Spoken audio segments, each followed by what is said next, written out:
Hello everyone, how are you all doing? How is everything going? Are you excited for this conference today? I am very excited because today we're gonna talk about everything that I love, that is SendPulse, of course, and much more. So I'm excited for today and I wanna know how you are feeling. I am feeling happy, I am excited to learn. I know that we are gonna have great names here today. So please let me know here in the comments how you guys feeling today because I want to know. And second, I want to know where you guys from because this conference is for everyone. And personally, I'm here in Brazil. I am Brazilian, so I'm here in São Paulo. And I want to know where are you from? Please drop here in the comments. By the way, talking about comments, you know that the comment section is not only about interacting with us, they're doing here, the conference, is about interacting with people that you met in the comments. It's a community, so you can meet a lot of people here, make connections, make business, we never know. So take advantage of the comments and enjoy this conference as much as you can because it's a good opportunity to be here, not only as a host, but also to be here in the comments. I'm reading everything, so it's amazing. I cannot wait for us to start, and I know that you guys are feeling the same. And also, I'm talking. Are you guys seeing me well? Can you hear me well? How is everything going there? No glitching, nothing, everything's working good? Also drop here in the comments.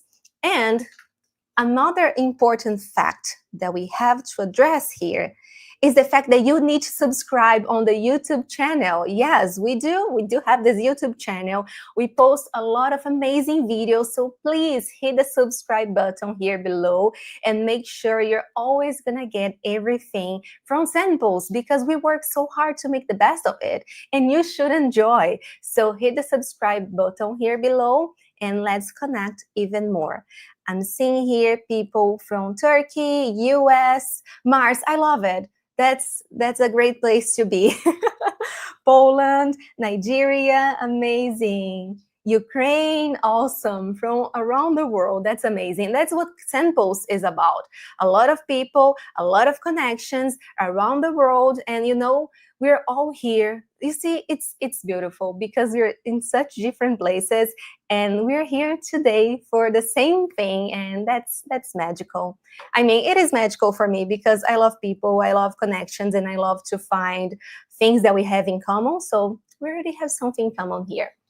So before we go to talk about SendPulse, that I know you guys already know SendPulse, but I'm going to talk more about SendPulse because it's something that I love. So before going into that, I'm going to say, guys, let's connect. Drop your LinkedIn here so we can make connections. Also, go follow me on my LinkedIn. Again, let's make the best out of it. And that part is also connecting with people on LinkedIn. That way we don't lose contact. It's not only going to be a few hours conference. It's going to be a lifetime connection. Okay, so I'm going to talk a little bit about SendPulse because, you know, it's the company that is providing all of this to us. And you know what? Much more. So you probably know, but I'm going to say it anyway. SendPulse is a multi-channel marketing automation platform. It allows you to send email, SMS, Viber, and WhatsApp campaigns. Work with clients using chatbots for Facebook Messenger, WhatsApp, and Instagram. Also, you can set up auto replies and create sales pipelines on Instagram, WhatsApp, Viber, chatbot, and Telegram using our visual chatbot builder.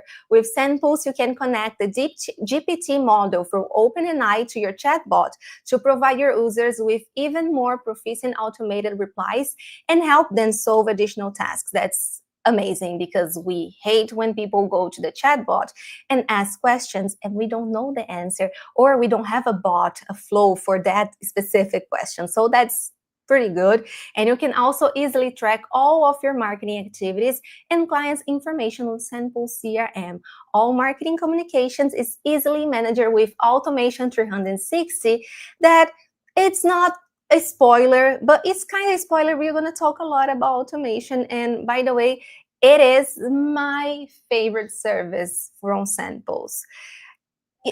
You probably don't know because I create videos for the YouTube channel in Portuguese, but in all the videos there, I talk about how much I love the Automation 360. It is my favorite service because it's amazing that you can connect everything in only one board. So it's very efficient, and like you send an email marketing and the person does not click or does not open, you're gonna just leave like that? No, not a SendPulse, not here.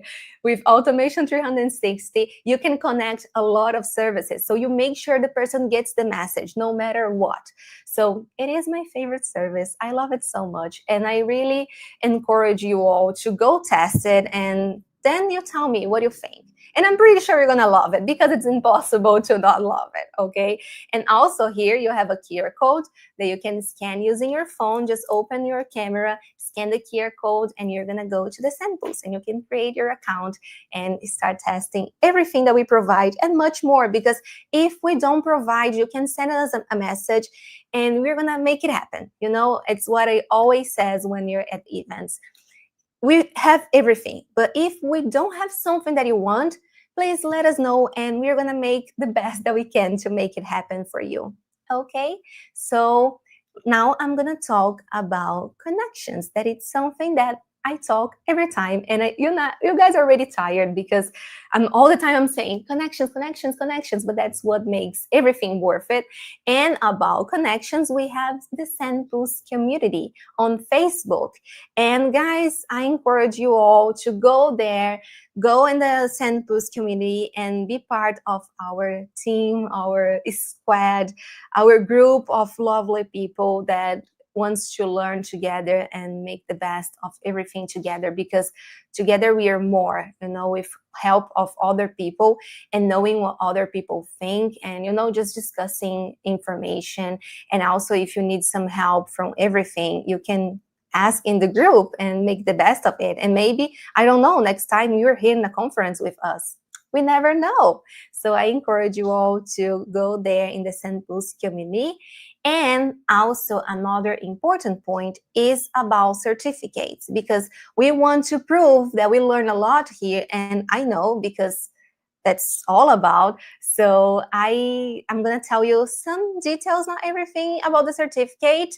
The certificate, everybody who is here on live, if you're watching this live, you're gonna get a certificate. But for that, you have to fill up a form that we're gonna send sometime during the conference. So stay tuned, because we are gonna share the form soon. Okay, so stay tuned here so you can get your certificate and prove everything that you learn. And once you do have your certificate, make sure to publish on LinkedIn, tagging SendPulse, tagging me, and tagging all the people who are here today in It's Gonna Teach You, because we love seeing your certificate, and also we love seeing your feedback about the conference. So make sure you go there and you publish your certificate on LinkedIn. Okay, so let me see if I have something more to say to you before we introduce our next speaker. Oh, yes, I do have a question. I want to know something. It's personal, but I really want to know. Is it the first time that you guys are here with me, or it's not your first time joining a conference that SendPulse does? Please send here in the comments. I want to know if it's your first time. And if it's your first, I know that it's not going to be your last. It's just the first of many. And if it's not your first time and you're here all the time, please leave your feedback. We love to hear what you guys think, and also to know if you're enjoying or not. I hope you guys are enjoying. Also, we drop here in the comments the guide that we publish on the SendPulse community on Facebook. So besides all the connection of being part of something, we also drop a guide there of 30 base collection ideas for you. So yes, it's helpful. And we also help you out with that, because again, it's about connection. It's about, you know, building something with people. So here you can build something with people, and we also give you content to build something. So it's amazing. Again, that's it. You guys get everything, right? Connections, taking notes, be part of SendPulse community, connecting with everyone on LinkedIn. I didn't see any comments here. Guys, where your link or your LinkedIn? Drop here in the comments so we can connect even more. See, that's what it's about. So let's make it happen. And to make it happen, I'm gonna invite the first speaker for today. His name is Carlos Vasquez. He is the founder of Miami Marketer. Carlos helps influencers turn their audience into profitable business, specializing in email automation, sales funnel, and community building. He provides a system he provides the system and strategies influencers need to monetize their followers, scale their business, their brand, and generate predictable income. So it's all about influencers because we love influencers, but they also need to make money. It's not easy to be an influencer. So welcome, Carlos. Hello, thank you, Bianca. All right, good to go. Thank you for the Hello. intro. Did you guys write that yourself? I'm just kidding. Yes. Don't answer that. Yes, of course. By the way, is that a cat That's a behind cat you? over there. That's the Like, boss of the household. All right, and then love it. well, my dog just walked away. I guess she knew the camera was coming on, so she walked away. So and I have also have two dogs as well. But Oh. don't tell my pets that Luna is my favorite one. So I love the don't say name, by the way. that. Yeah. So okay. Yeah. So thanks for having me, and thanks for that introduction. I'm ready to take over if you allow me. Yes, of course. Do your magic, and we're All going to be right. here taking notes. All right, good to go. So let me go ahead and share my screen. Let me go and choose the right one. And all right, you can go ahead and put that screen up on stage. All right, cool. All right, so okay, guys. Well, thanks again, Bianca, for that intro. So, guys, yeah, I'm a computer geek. I geek out on all this stuff, and I'm excited to go ahead and kind of just share what I've learned throughout the years, so that way you guys can go ahead and leverage it for yourself. And although influencers are my target audience, if you're an entrepreneur or a business owner, I guess technically you are an influencer because you are trying to influence your target audience to take some type of action. But most importantly, when you have those followers, your goal is to convert those followers into cash, right? So that's what I'm going to go ahead and share with you guys today. I don't have that much time to share, but I'm going to do my best to give you as much info as I can, so that way you guys can take action right away. So first and foremost, before you go ahead and do anything, I want you to go ahead and understand that there's a big mistake that everybody makes when it comes to marketing and sales, and that is that every time they go ahead and put their post out there, they're trying to get someone to buy something. And if I were to compare that to anything, that's kind of like asking for marriage on the first date. So what I'm going to show you today is how we're going to go ahead and avoid the mistake and build an automated system that nurtures your audiences, so that way when they're ready to buy, you're the person that they're likely to buy from. So before I get into that, I want to go ahead and kind of share some information about me. My name is Carlos Vasquez. Bianca gave me a well defined introduction, but I'll give you guys a quick little run through why it is that I've been hired and been brought on board to do all these kinds of campaigns, so that way you can understand why you should listen to me. So first and foremost, as a marketer, there was one pivotal moment in my life that changed everything for me, and that was when I worked on the radio. We did a prank call to Fidel Castro, but more on that in a second. If you rewind back in time, I've always been a computer geek. I've always been the type of person that will go ahead and grab a computer. I had an EGA, I had a 101000 EGA monitor where I was basically learning how to code in DOS, batch script, all that geekery. Fast forward to 1998, I enlisted into the Marine Corps. 99, I shipped out to boot camp, and then I became an ammunition technician. I also became a martial arts instructor. I also became a computer specialist, and along that, I also became a Marine Corps recruiter. So the reason why I bring that up is because I learned the power of building processes, understanding processes, and then as an instructor, I learned how to teach processes, and as a Marine Corps recruiter, I learned how to sell, so that way when you are out there trying to get people to take action, I learned the techniques to convert that person into an actual conversion or a sale or a contract, right? So with all of that experience that I learned in the Marine Corps, I was able to finished my first tour of duty, and then I went and I decided to volunteer to work on a radio station with two good buddies of mine, and their names were Enrique Santos and Joe Ferrero. And one of the things that they were known for were prank calling a bunch of people. And one of the prank calls that really put us on the map was a prank call to Fidel Castro. So if you've heard about that call, this happened back in 2003. Well, we ended up getting enough information to make contact with the city hall. City hall was able to kind of just forward the call all the way to we got to Fidel Castro himself. So that right there got everybody excited. And if you know anything about South Florida and Miami, then you'll know that Cuba is literally 90 miles away from the Key West. It's not that far. So getting that close to Fidel Castro really changed everybody's mindset that he was touchable, because before everyone thought he was untouchable. But the fact that us on the radio were able to create a prank call that actually got to him, it was exciting for all of us. So everybody heard about this call. It went all over the news. It was on Fox News, CNN, BBC. It went everywhere. It went viral before viral really became a thing. And if you wanted to hear the call, we ended up creating a website based off of a colorful name that Fidel Castro gave us. I bought the domain, and what we did was we put what we call the email list funnel, where basically you go to the website, you put your name and email address in there, and when you put that info in there, you're going to go ahead and get access to a link to hear the call. And because of this little invention, we ended up building an email list of over 250,000 email addresses. And from that moment on, this little voluntary gig that I was doing on the radio station became a paid for me, and I started actually making money building lists and trying to convert these lists into cash. And which leads me to the whole point of why I'm even here. And I'm going to show you guys how to build an automated sales system that turns followers into paying clients. All right. So feel free, guys, if you guys have any questions, comments, or anything, you can go ahead and put it in the chat. So that way I can go ahead and look them up here as well. But go ahead and put anything in there. But if you guys are ready, I'd like to kick this off. If you guys go ahead and put a 1, if you guys are ready to rock and roll, I'm going to show you guys how to do this real quick.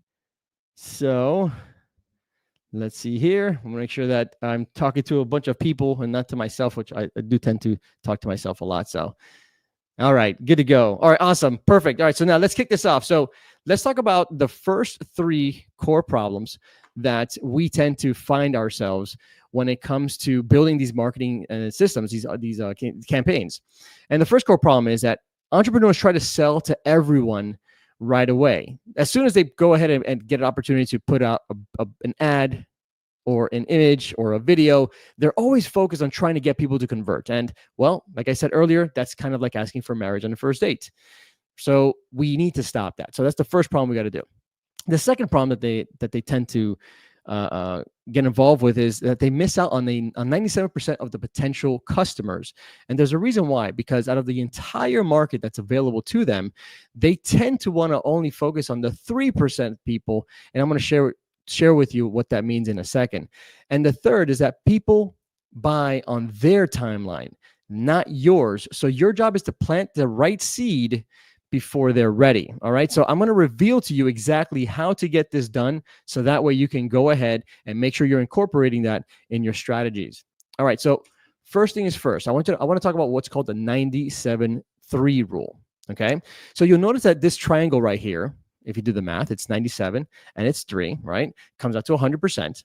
3%, which is at the top, are the audience that are actively looking for a solution right now. So these are the people that are already aware that they have a problem and they're trying to find solutions to their specific problem. So naturally, an entrepreneur is going to want to go ahead and spend money on ads or put up their posts in hopes that they're going to get the attention of the 3% of the people.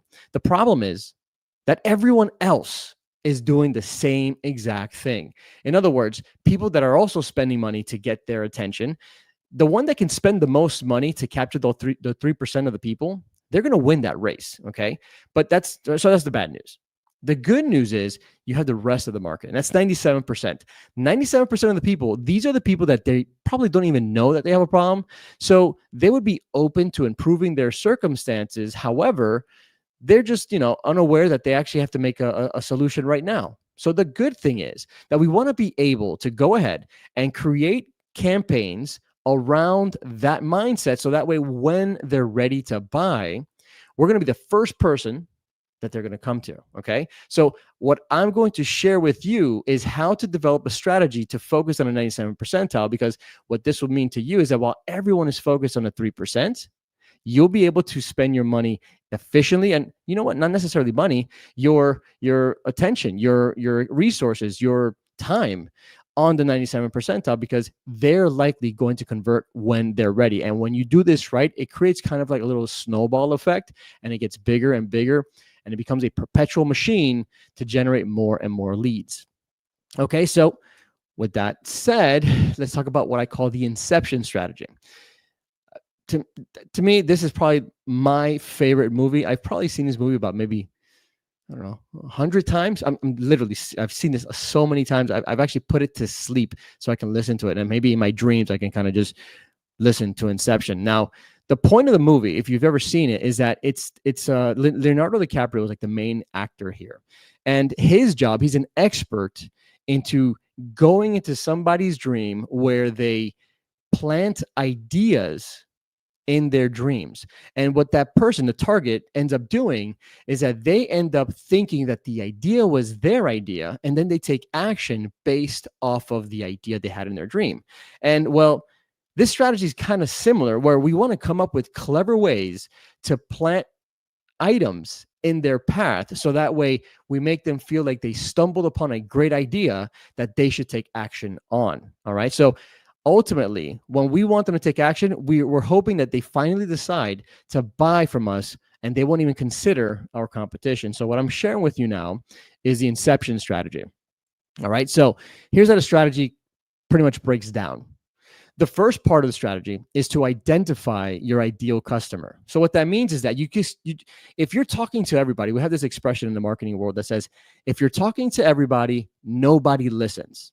So the idea is that we want to make sure that whenever we're going to create any type of content that we want to convert, that we want to use to convert someone, we have to make sure that we're writing stuff that is relevant to that person. And the only way we're going to do that is by identifying our ideal customer. So the three things that you would want to do when you're identifying your ideal customer is, number one, you want to understand what problems they are facing.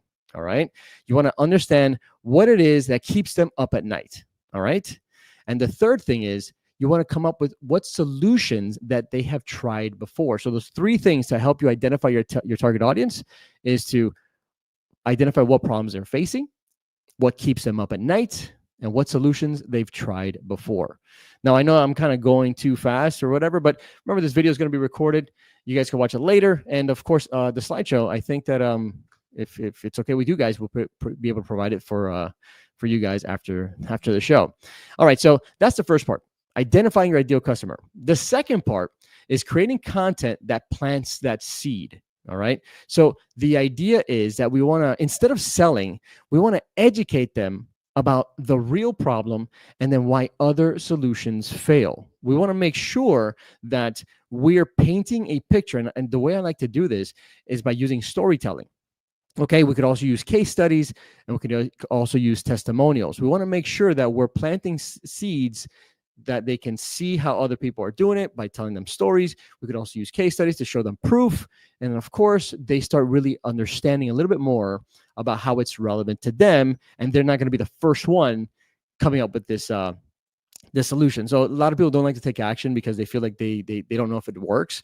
And when you use these different techniques, they start feeling that they can trust that solution for themselves. All right. And then the third part of the strategy is to automate the follow-up. All right. I personally love email. I love SMS. I love automated messages through Instagram, through Facebook pages, and you could use web chat as well. There's a bunch of different ways to automate the follow-up, so that way you can ultimately, no matter what day or what time they're interacting with your brand, they're receiving the experience when it's convenient to them. And of course, you want to make sure that everyone is going to receive the same experience completely, right? So that's what scaling means, that no matter how many people interact with your brand, you're able to support every single person interacting. So you have to automate. And SendPulse, I mean, personally, I've used SendPulse in the past, and SendPulse allows you to create a lot of these systems already, so you don't have to reinvent the wheel. And SendPulse will work 24/7, and it makes sure that it increases your chances of deliverability, making sure it doesn't end up in spam. It does so much already to help you make sure you're getting the message out at the right time, at the right place. All right. So the 3 parts of the strategy: identify your target audience, create content that plants the seed, and automate the follow-up so we can get that person to take the next step. All right. So now we know the strategy. Now, before you start creating anything, we have what's called the customer stages. You have to understand that not every stage that a customer goes through, they're thinking the same exact way. It's basically a process, all right? And these stages really help you understand how to craft your messaging so that that person feels that you're directly speaking to them, okay? So we want to come up with the right, we want to not come up with the right stages, we want to come up with the right content for the right stages. And I'm going to break down each one of those stages so that you can understand how you're going to craft that content. All right, so the first stage when it comes to the customer mindset is what I call the suspect stage. And a suspect is someone that is unaware that they have a problem, but they are willing to consume some type of content in order to improve their current circumstances. So in other words, they may not be shopping for anything in particular, but if they see something that seems like a good idea, they're probably going to be interested. All right. So that's what we're trying to do. A lot of people, they tend to try to pitch their sales to a bunch of suspects. And like I said earlier, a suspect has no idea they have a problem. So they're not going to go ahead and just want to buy. But if you plant some type of doubt or some type of seed of like interest, then they're going to start paying attention. All right. So now once they start paying attention, then the next stage is called a subscriber stage. And a subscriber is somebody that realizes they have a problem, and now they're currently researching different ways to improve or solve their specific problem. So this person may be willing to share their contact information in exchange for answers to their problem. Okay, so they may opt in for something through either an email list or a direct message or whatever the case is. Okay, now, these guys, like I said, they're aware they have a problem, but they're probably not ready to buy yet. They might be, but I wouldn't try to pitch them just yet. Then you have what's called a lead. A lead is someone that not only realizes they have a problem, but these people realize that you are someone that can probably help them solve their problem. So these people are now going to be more open to hearing a solution because they're considering making a purchase. All right. So these people will probably book an appointment on your calendar, register for a webinar regarding a solution, and these people are most likely ready for a pitch. All right. Now, after that, you have what's called a potential buyer. A potential buyer is someone that not only realizes they have a problem, they want to solve their problem, they know that you can solve their problem. Now they know that you can offer the solution and they know how much it's going to cost. Now we're just waiting for that person to say, yes, take my money and give me the services because I need my problem solved. All right. So these people, they already went through a presentation. They already went to your sales page. They consumed the videos. They went to the order form. For whatever reason, we're just waiting for them to pull the trigger. And then we have what's called a buyer. A buyer is someone that gave you their money. They're ready to convert. They're ready to go ahead and say, I'm waiting for you to fulfill what you promised, and I've given you my money. Then you have what's called a repeat buyer. A repeat buyer not only has bought from you in the past, but they're buying from you again to either keep their problem solved or solve additional problems. So these people, you're not going to talk to a repeat buyer the same way you would talk to a lead. So that's why it's always important to know what stage they're in.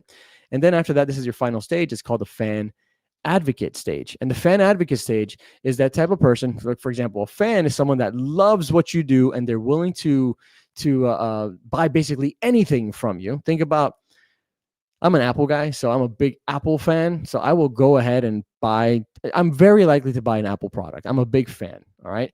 But then you also have what's called advocates. And these are the people that not only love what you do, maybe they don't even love it, but they're willing to share to others about your services. And an advocate is going to go ahead and help you get more referral business, affiliate business, whatever the case is. All right. So the key here is before you go ahead and create any type of campaign or write any type of email, you want to make sure that you understand what stage that person's in. So that way that person can go ahead and feel like you're speaking to them. Let's see here. I see some questions here coming up. Okay, cool. You know what? I'll save the questions for the end, so that way we can go ahead and I'll try to answer all your questions afterwards. All right. So cool. So now those are the different mindsets. But how do we move someone from one mindset to another? But most importantly, how do we move them in a way where it feels natural? So you're not trying to push them forward in a way where it doesn't feel organic. And that's why we have what's called the offers. These are the actual deliverables that we use to convert someone from one mindset stage to another. All right. So the first one for the suspects, we use what's called a lure. A lure is a lot like fishing. Right before you go fishing, if you want to catch a lot of fish, I mean, there's people out there. I mean, this is what I did when I first started fishing. I just went ahead and I threw out my fishing line, and I hoped that a bunch of people, a bunch of fish would start nibbling at my bait.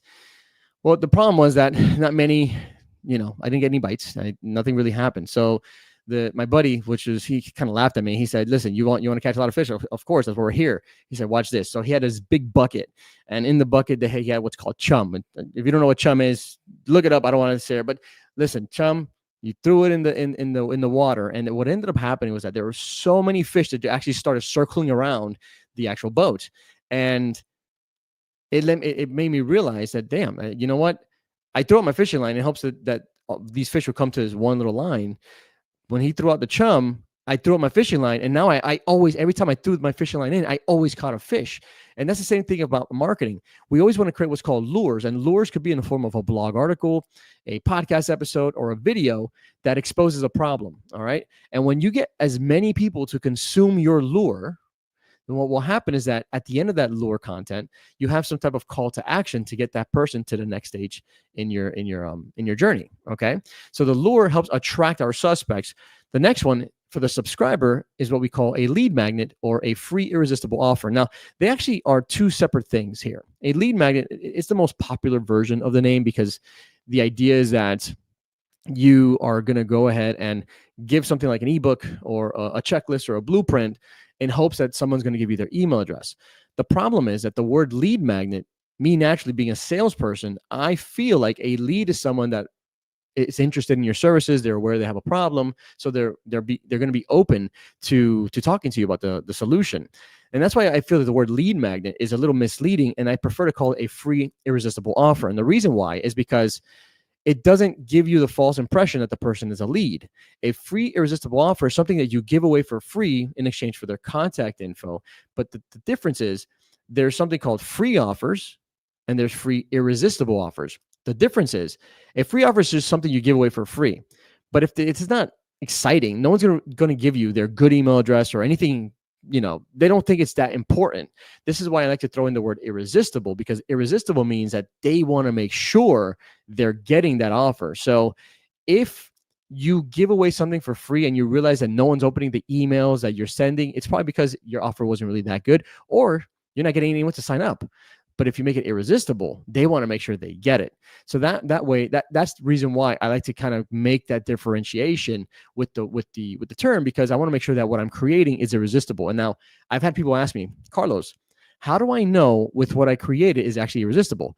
And I kind of just asked them this follow-up question. I said, listen, if you can answer yes to this next question, then you know you have yourself a free irresistible offer. And the question is, if you decided to put a price on this, would that person be willing to pay for it? If the answer is yes, boom, you got yourself a free irresistible offer. If the answer is no, I'm not saying it's not going to work, but you're probably going to get a bunch of junk emails or a bunch of people saying, no, thank you. All right. So that's where the whole free irresistible offer comes in. Then we have what's called the foot in the door offer. And this is what we use to convert a subscriber into an actual lead. And this could be an appointment, right? Although it's free, but it's an appointment. People's time is valuable. So they want to go ahead and make sure that they're not going to waste their time. So the foot in the door offer helps us make that transition from someone not interested in buying to someone being open to buying. Another thing that can be done is with what's called people call it a tripwire offer, which is like maybe like a low ticket product that helps them kind of commit to you, so that way they can continue moving forward in your journey. All right. Now, when I say like low ticket item, I'm talking about something that's maybe less than $20 or 20 euros. And the reason why is because you want to make it such an impulse easy buy that they don't have to consult with their spouse, if they're obviously married, to make that purchasing decision. And did you know that there's a statistic that says that if you get someone to buy from you once, you have a 76% chance that they're going to buy from you again. So this step right here also just helps speed up that buying process with that contact. All right. So that's what that foot in the door offer is all about. Then you have what's called the gateway offer. And this is where what we use for a potential buyer. A gateway offer is the actual appointment itself, the call itself, or a webinar. And the goal for this step is to give that person enough information to make a buying decision. Okay. Then you have what's called your main offer. And this is what you actually deliver to convert that person into an actual buyer. Okay, this is what we're trying to sell. This is usually the flagship product that we're trying to sell, so that way we can go ahead and pay the bills. Then you have what's called a profit booster. And this is what you use for your repeat buyers. And for your repeat buyers, you basically are using this to increase the customer lifetime value. So that way one person can help you generate more cash flow. All right. And then, of course, for the fan and advocates, you have what's called a referral loyalty offer. And this is basically for like a referral offer. If you go ahead and you can incentivize people, if they refer you business, you can pay them a commission. A loyalty offer is something where if they buy from you, like for every 10th ice cream you buy, you get the lemon one free. So these offers help you really solidify that fan or advocate, or both. Okay. Now, if you're ever stuck trying to figure out what to do or what to create, there's two tools that I personally like to use, because if there's anything I've learned in the marketing world is that I don't like reinventing the wheel. I'd rather figure out what people already want, so that way I can create content and create products that are likely to make a difference. And the first tool that I like to use is a tool called Answer the Public. And this is one of my favorite tools. They do have a free version right here. I think like the first 3 searches are for free, but after that, you'd have to wait for the next day. So it's 3 searches a day. However, they do have a paid version where it's unlimited searches. Now, what this does, it will go ahead and log in to the back end of Google and the search engines, and you ask it a question. You give it a search phrase. Like I say, for example, in this example, I put marketing. And it'll show you every question, or the top questions people are Googling based off of that search phrase. And I don't know if you can see here, but like one of the questions here is, are marketing and advertising the same thing? Another one says here, why marketing is important in business. So what this is telling me is that these are literally the questions people want answers to. So my goal as a marketer is to create content that answers these questions. All right. So this is one of my favorite tools to go ahead and kind of just not reinvent the wheel and figure out what my target audience wants. My second tool is a little website called Amazon. Now, this is one of the best search engines out there, because this tells you what other people are literally paying for. And if you get to see what people are spending money on, you get some insight on what you can create to get your piece of the market. All right. So what I personally like to do, I like to go to the book section inside of the Amazon.com site. And what it will do is it'll go ahead and show me the top books that are being sold. Plus, you can sort by how many reviews they have. And you can literally read the reviews to find out why people like it and why people don't like it. And you can use that information to your advantage. So like I said, I don't like to reinvent the wheel. I like to go ahead and see what's working. And I like to make my version of basically the same thing. All right. So that is basically how we go ahead and create the custom, create content around the customer stages, and then how to figure out what type of content to create. Now, the next part is I want to actually map this all out for you, so that way you guys can see how a system would actually look. So I'm going to stop sharing for a moment here, and I'm going to share another screen. Hang on a second. Hold on. I got a few monitors here, so I want to make sure I got the right one. Hopefully I don't get cut. All right. Separate tab. I use a browser called Arc. Okay, cool.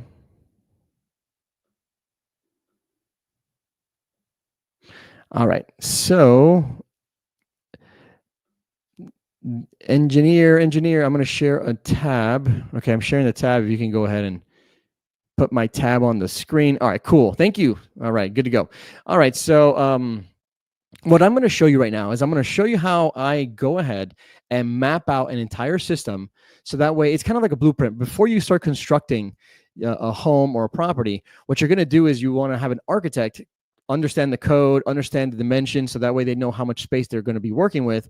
So when they create the blueprint, you can issue this blueprint to every contractor, like the electrician, the plumber, the floor person, the carpenter, the floor person. Sorry, I'm just definitely not a, it's not my expertise. Anyways, the right people to do the job. Okay. So now, when it comes to attracting the audience, okay. And by the way, I'm going to go ahead and share this with this blueprint with the team, so that way you guys. So make sure you're signing up into the make sure you're registered, so that way you get access to all this stuff. Because if you're not, we don't know where to send it to.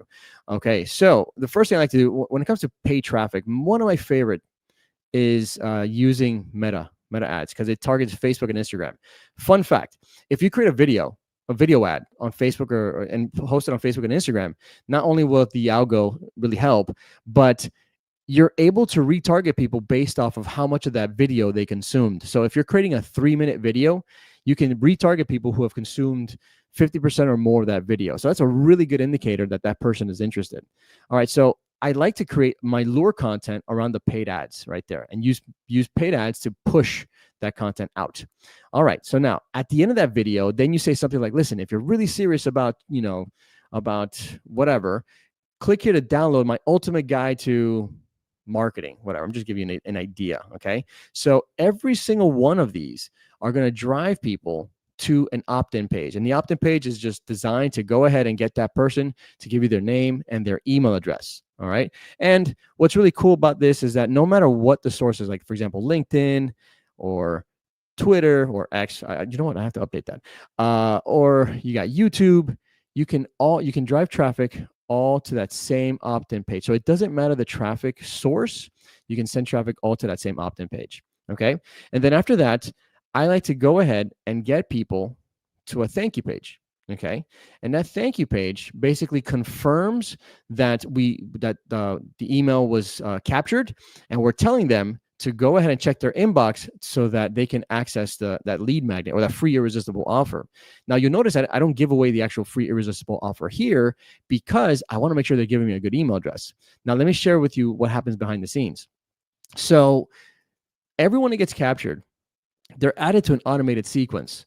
All right. So like if you're using like Zapier or whatever, you can send data from your landing page software right into SendPulse. And then what will happen is that SendPulse you can pre-program some emails so that that person will automatically receive an email no matter what time they sign up for, and they'll get an email with the link. And then that email will have a link that takes them to a download page. And then that download page will go ahead and have the PDF document uploaded to it. So you'll notice that the only way to get that PDF is by that email. So that is how you help improve your deliverability. If you're creating a free irresistible offer, people want to make sure they get it. So they're going to look for it and they're going to click on the link. And a fun fact is that if the emails you send are constantly being clicked, then people are realizing that you are not a spammer. Okay. So you always want to create free irresistible content to get that person to check their email. Now you may get less people on your list. However, you will actually have a lot higher quality people on your list. All right. So now, after we've gone ahead and given them their email, given them their lead magnet or their free irresistible offer, the next logical step is we want to convert that person into an appointment, right? Let's just go with the appointment. So then we have a calendar appointment system here. That's the booking page that lets that person choose a day and time that works for them. And if they book, they're taken to a booking confirmation page. And that booking page is also linked from that thank you page. Okay. Fun fact, you can actually put a code on every single one of these pages, and the automation systems will know what pages they visited. and they didn't visit. So that way you can create automations that are relevant to them. And a good example of this would be abandoned carts. I don't know if you guys ever noticed that if you ever went to an Amazon page or a product page and you didn't buy, you may see retargeting ads to get you to finish that purchase. And that's what help you do, help you find people that didn't complete the action. All right. So now, if we have the funnel here, this is a funnel, email list funnel to an appointment funnel. The goal is we want to get as many people to book an appointment. So in the first email, I want to get people to say, hey, by the way, did you know that we actually have an appointment? Why don't you schedule a one-on-one call with me and I'll share you, help you with your marketing. I'll build a free strategy. Okay. So now, if they haven't booked, the automations will know that. And then there's a delay.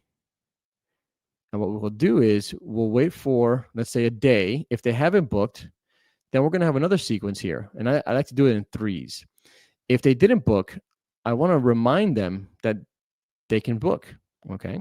So each one of these emails are going to be email reminders to remind them to book an appointment because I want to help them with their marketing. Okay. And of course, after they've booked, what good is the booking if they don't show up? This is why we want to make sure that after they booked, it's kind of like when you guys sign up for today's webinar or today's event, you want to make sure that we need to make sure you showed up. So we want to gently nudge you and remind you. So that's what these email reminders are all about. We're trying to get that person to show up. And I have a little phone icon here, and this right here reminds them how we're going to connect, how that appointment is going to happen, and we increase our show up rate. And then after that, then we got the follow process after that. So this is a system that I personally use this system myself. And I go ahead and build this so that no matter what time or day people are logging on, they're going to get the same experience. And that is a system that you guys can incorporate today. You just have to understand the stages they're in. You have to understand the offers you have in place for that. And of course, you want to make sure you have the right content to get that person to feel like you're the person that's been helping them and they want to hire you or work with you to change their lives. All right, so that's it for now. I want to go ahead and kind of open up the floor for some questions here. I do see some questions that I'll try to go in there. I don't have too much time. However, feel free to follow me on Instagram, Miami Marketer. I can try to answer whatever questions you have. We have a bunch of other speakers that are going to be able to help out as well, and got some great presentations too. So I don't want to take up much of their time, but I do see here some questions. So how do you integrate a messaging platform with user data to track whether, hold on a second here, whether a recipient has passed the first part of the campaign or is a repeat buyer? How do you integrate a message? Okay, so that's a great question. So very similar to how I have these pages. If you have the right systems in place to track the pages they visit and they don't visit, you can send automations based off of what they did go to and what they didn't do or what they didn't sign up for. Okay. Okay, cool. All right. So next question, what tools do you use to manage the process and how do you control the email flow? So me personally, I use a software called High Level. That's one of my favorite tools out there because it kind of just streamlines and scales. It consolidates a lot of platforms into one. And the cool thing is that you can actually use SendPulse as the email service so that way the emails get sent out. So you can connect the SendPulse server, the email server info in there, and High Level will send the instructions to SendPulse, and SendPulse will go ahead and do the deliverability. Okay, cool. And then the next question is, how do you handle the challenge of automating sales across multiple channels, email, social media, and website? Well, to me, it's not really much of a challenge. I guess the only challenge I would face is that you want to be able to track where it came from. And if you're using something like High Level, most of the time, the links will include the source, and the source will show up in your report. So that way you can identify which source gave you the most traffic. But before you go ahead and do that, and if you don't want to trust that only, you can create what's called UTM links, UTM parameter links. And what that means is that you can create specific little codes in the link itself to help you track what was the campaign that brought you the sale, what was the source, what was the actual content, etc. Okay. And all right, I mean, time on deck is 11:49. I don't want to take any more questions, but if you guys have any other questions, feel free to reach out to me. I'm sending this slideshow and the blueprint to the team here at SendPulse, so you guys can have it. And I think I made it just in time, Brianna. Thank you guys so much for your time. Have a great day and enjoy the rest of the show. See you guys soon. That was like perfect on time. I've never seen someone so in time like this. It was perfect. Marines, baby. Thank you so much. Yeah. it's always there's a reason behind it. So thank you so much. It My was pleasure. awesome. And guys, I know you guys have a lot of questions, and thank you for that. Go talk with Carlos on their social media, and I'm sure he's going to reply to all of you. So thank you so much, Carlos. It was awesome. My pleasure. Thank you. So now we're going to the next speaker. But before going to the next speaker, there's something that I would like to address. I was like, where's the link? Where's the link? You guys are not sending the link. So there's something.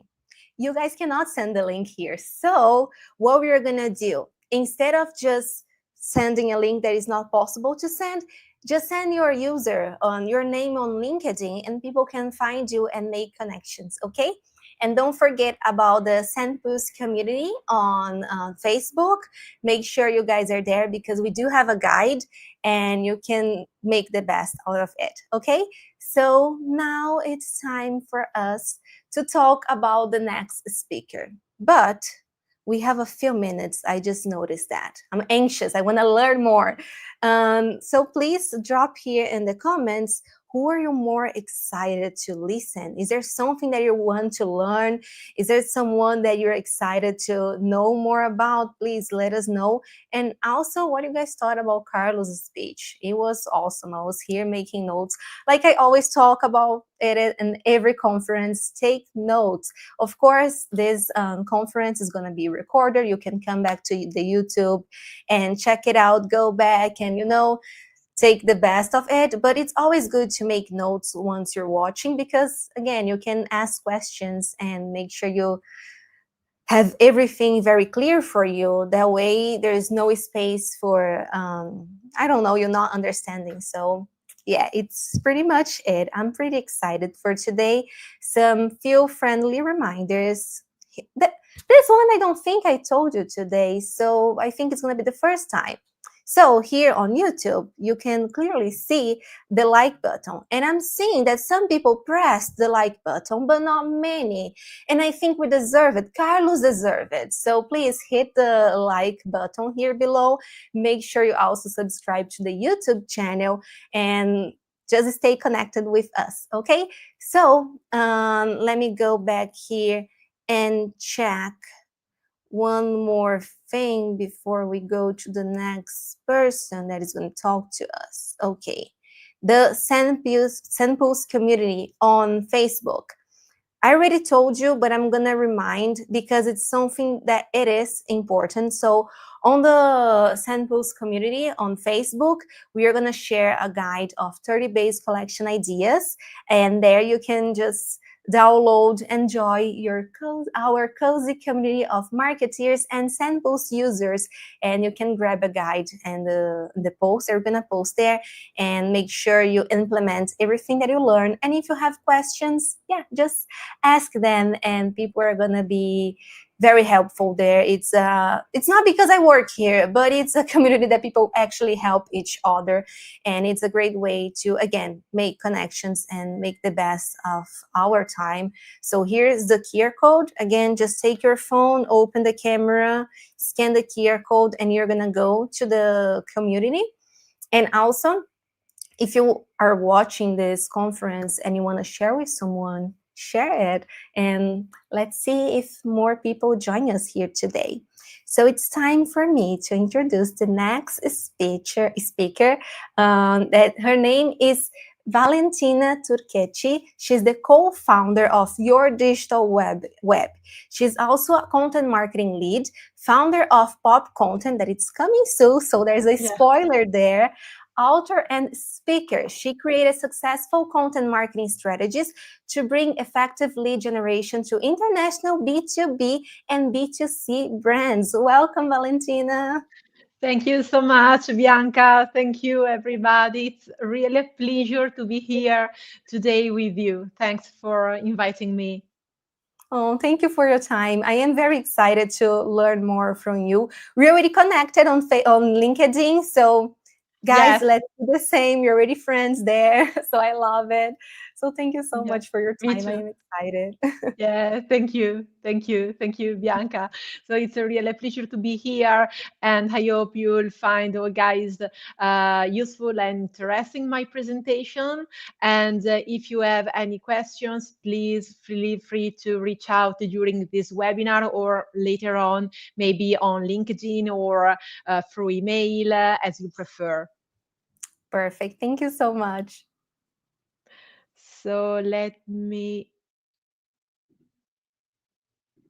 share my screen. Okay, it's the presentation. Okay, here we are. So have fun with me. Today, I'm gonna talk about how to increase your open and engagement rate with the right content. As Bianca said before, I'm an expert of content marketing for lead generation. So my job is not just bringing sessions to your website, because I don't care about sessions if these sessions can't be transformed into business, into cash, into sales. So my goal for all my clients is to increase sales with the right content. So you already know me because Bianca told you before everything about me. And if you are interested in my course, please contact me because it's not ready yet. So today, what we are going to see, we're going to talk about the target analysis, and you will understand why I wanted to stress you on this key concept that is your target. Content strategy, of course, that is, we can say, I mean, content strategy is the crucial part of every digital communication activities. We're going to see how to create an eye converting subject and how to write amazing emails, because our goals here today are increasing your open and engagement rate. So first of all, what is the target analysis? Why you have to analyze your target? Never forget that you are here. You run an online business, not for yourself, for your ego, but for your client. That is your target. So, how can you sell something to your target if you don't know it very well? So the first key point is you have to deeply understand your target. And this is a rule that is available online. Always you have to answer to your target needs. So when you decide to do things online, you have to be clear in mind that you are here online to solve your target needs, your target problems.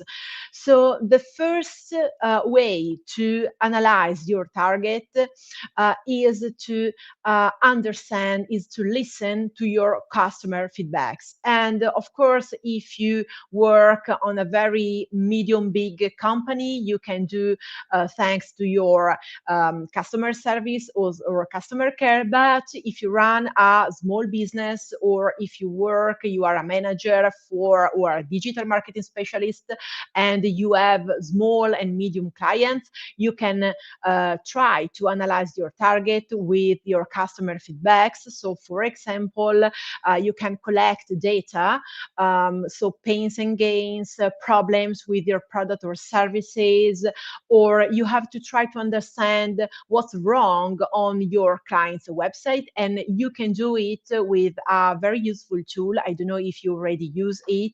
If no, I suggest you to do it right now. That is Ojar. Ojar by Content Square is available both. I'm not an affiliate, so I'm not promoting it, but I'm just telling you that is a very useful tool that you should use in your daily job. Ojar is available both free and in a paid version. I use the free one. I'm totally sincere with you. And Ojar allows you to run recordings, to see heat maps, so you can better understand what's wrong on your website, or if you have to switch or to change some banners on your website. So for example, for a client of mine, we discovered that a strong call to action that was focused on the main banner of the website was hide. So customers, the target, so your ideal customers, cannot see it. So it's a problem. So thanks, Odger, you can have a clear overview of what's going on your website, and you can deep understand how your target is moving on your website, how is scrolling your website, which are their heat maps, where their attention is focused on. The second way is to run surveys. I love surveys because you can create them through and send them through email to your customers or to idle customers. So people who already asked some information about your projects, your products, your services, but people who are not your clients yet.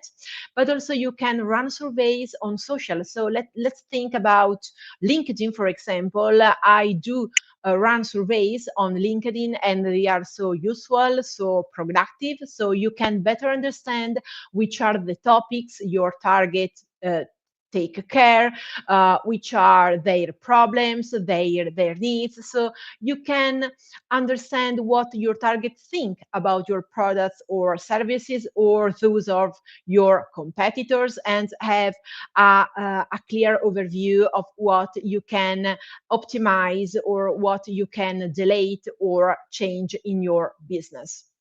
And then you can do your research on Quora, Reddit, and on social discussions. So, for example, here in Italy, Reddit is not so used, but we use Quora. But I know that worldwide, especially in the US, Reddit is much more used. Quora and Reddit are not social platforms, but are Q&A platforms. So people make questions and other people answer. And you can filter and add your main top keyword in the form, in the box, and you can find all discussions about those specific topics. So it is very interesting because it's like you are at a cafe or in a shop, and you are listening to what other people's which are your target are talking about. So the same thing you can do on LinkedIn. So for example, here you can see my screenshot on the right. I added sustainability in the box, and you can choose on your menu that is on your left on LinkedIn, posts, people, and groups. You see I added a red box, so you can grab your attention here, and you can click in the meantime all these free voices, but once a time. If you click on posts, you'll see every post where people are talking about sustainability, people who are, we can say, the influencers, the experts on LinkedIn who are talking about sustainability. And finally, groups. You know that you have to enter into these groups in order to see which discussions are going on, and avoiding, please, every kind of spamming, of course, or auto-promotional content. And why is it so useful to find discussions on LinkedIn? Find what people that is your target, of course, is talking about, and also you can reach out directly some people who are talking about a specific topic that is related to your business, of course, and you can contact them, you can send them a message, a sort of survey that you can directly run on LinkedIn, and you can better understand which is the profile of those people, their job title, which are their main interests, and so on. And you can collect all this data to create your buyer persona. Finally, don't forget our friend that is ChatGPT. So let me introduce just one note, please, about ChatGPT. All we guys know ChatGPT. I think I'm pretty sure you guys use ChatGPT daily in your daily job, in your daily routine, also for your maybe personal projects, not only business ones. And it's very good. It's clear that it is a revolution. Personally, I use ChatGPT every day, but remember that ChatGPT is a tool, and it can't replace your brain, your expertise, your state of mind, your experience in your job. So use it not just to, okay, so now there is ChatGPT, so you ask to ChatGPT to tell me what I have to do, and then I'll copy and paste my content. No, it doesn't work. So you have to optimize the content, the outputs that the ChatGPT gives you, because you have to use your experience, your knowledge, your deep understanding of your projects, of your clients, to optimize ChatGPT results. This is a clear example of a prompt that I use in ChatGPT. All the practical examples you'll see during these presentations are of my experience. So this prompt says, my company is a B2B. We created an app to analyze SAP in real time that allows for the optimal use of resources such as water, fertilizers, and phytodrugs, boosting plant health. Identify at least 3 kinds of targets. So as you see, the prompt is very specific, is very detailed. So I know that we are not here to run a ChatGPT lesson, but I want you to better understand how to use it. Otherwise, it's unuseful. So the prompt has to be very specific, very detailed, and you have to add a context, which is the situation just at the beginning of your prompt. So which is your company, the target, and why are you asking to do something to ChatGPT. And finally, add a very specific CTA, just one CTA, one call to action. In this case, identify at least 3 kinds of targets. And this is the result of ChatGPT, so it's a very good result. But as I told you before, I won't take this content and copy and paste it directly for example, my target strategy for my client, but I use this output of ChatGPT as a brainstorming, as my starting point to create my target persona. And then I asked the ChatGPT, now based on the data before, because you see this output is very descriptive, is very textual. I want something more practical. So yeah, I asked to ChatGPT, now based on the data before, so always try to develop a chat with ChatGPT, as the name says, ChatGPT is created as being created as a chat. Create the perfect buyer persona in a table, so not a descriptive text. So as you see, I want to be very precise, very specific with ChatGPT. So I added not descriptive text. So I want to make sure that ChatGPT is understanding what I am asking to it. And he gives me a very interesting table that is this is what I want to use for my strategy. Also, you can use a tool, a free tool. I don't know if you already use it. That is here in the box. I added for you the link that is Make My Persona of HubSpot. And it's a very amazing tool to create your persona. Also from a graphic point of view, is very amazing. It's very ready to use, is very easy. So you can quick create your persona. And then once you have identified your clear target, your buyer persona, you can set up your email content strategy. So first of all, you have to consider the frequency. Of course, the frequency, how many newsletters, how many DMs, how many emails have I to send to my subscribers? I don't know, guys, because it depends on how many ideas you can find to be sent to your readers. Remember that it's not so important the frequency, so you don't have to send so many mails, but what's important is the content. So you have to deliver a very high value, a very valuable content to your readers. So maybe it's better to send one email per month instead of one per week, but the email that you're going to send to your subscribers has to be perfect, has to be high converting.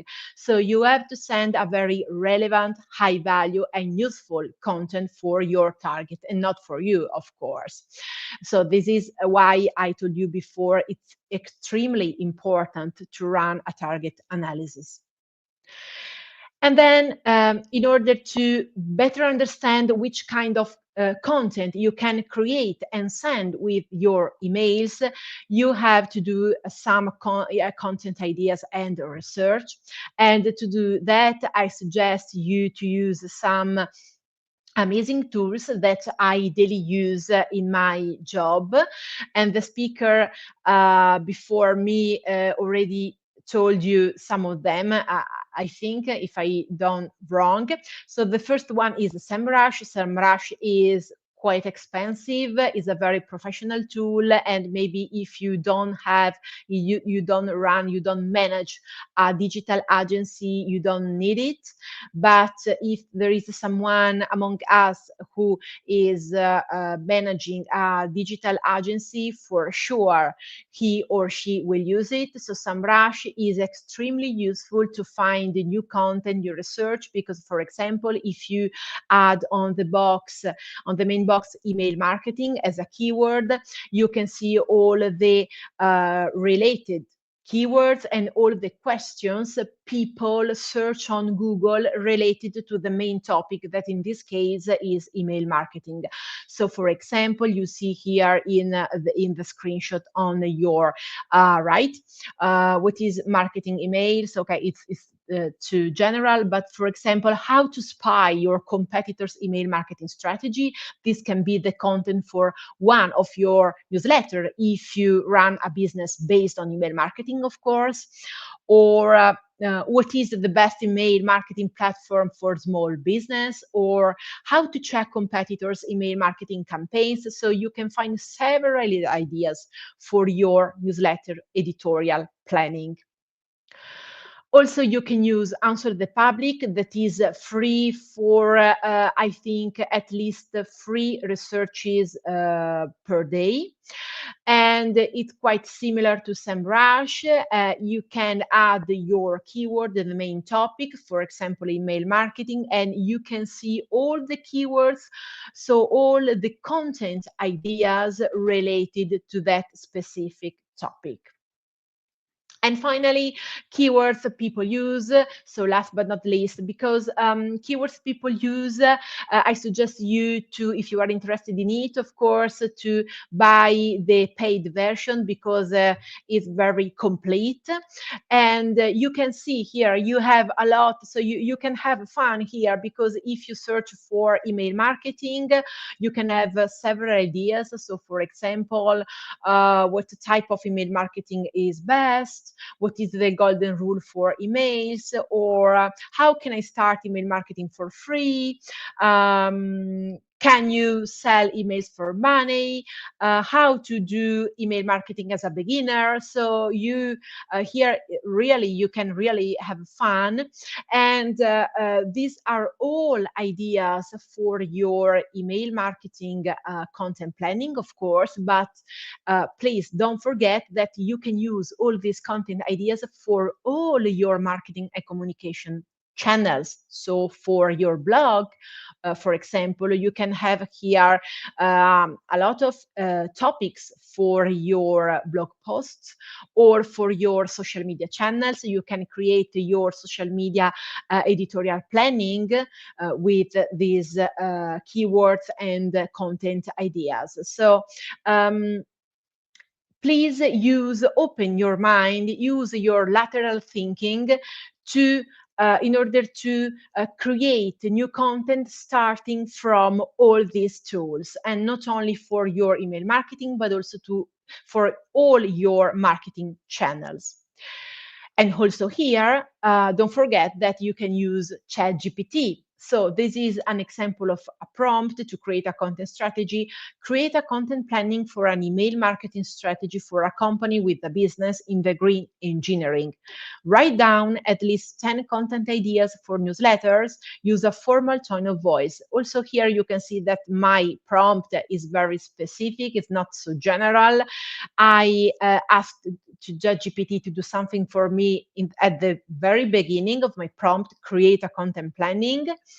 And I added which is the goal and the target, and I added the tone of voice because for me, it's extremely important here for this client have a very formal, authoritative tone of voice. And this is the result of ChatGPT. That is great. So it gives me the goals. Okay, I didn't request them to it, but it's okay. So it starts with the target and then 10 content ideas for newsletters. So it says the future of green engineering, trends and innovations, case study, government regulations, how to reduce carbon footprint, and so on.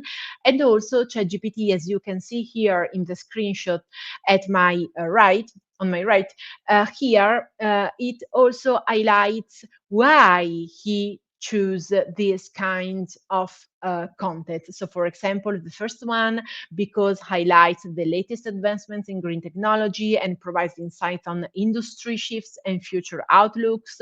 So you can also better understand why ChatGPT gives you these kinds of results. So I suggest you to try to use it, but remember, don't just copy and paste the content of ChatGPT, but optimize and change it with your knowledge, with your brain, and with your expertise you have, of course, on your projects, on your clients. Only you are the best who understand what your client wants.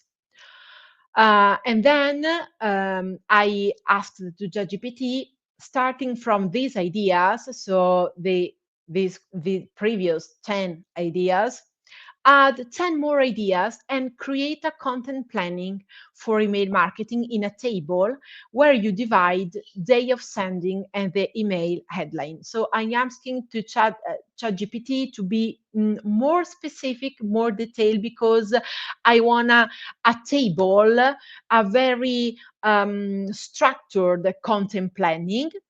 And this is the result. So he got straight to the point. He gives me the day of sending. So for example, week 1, that can be on Monday, email headline, the future of green engineering, and so on. So I can have here a clear idea of a content planning for my newsletter. Of course, you don't have to copy and paste here and send it for approval to your clients, but before you have to rework this output of ChatGPT using your experience and expertise.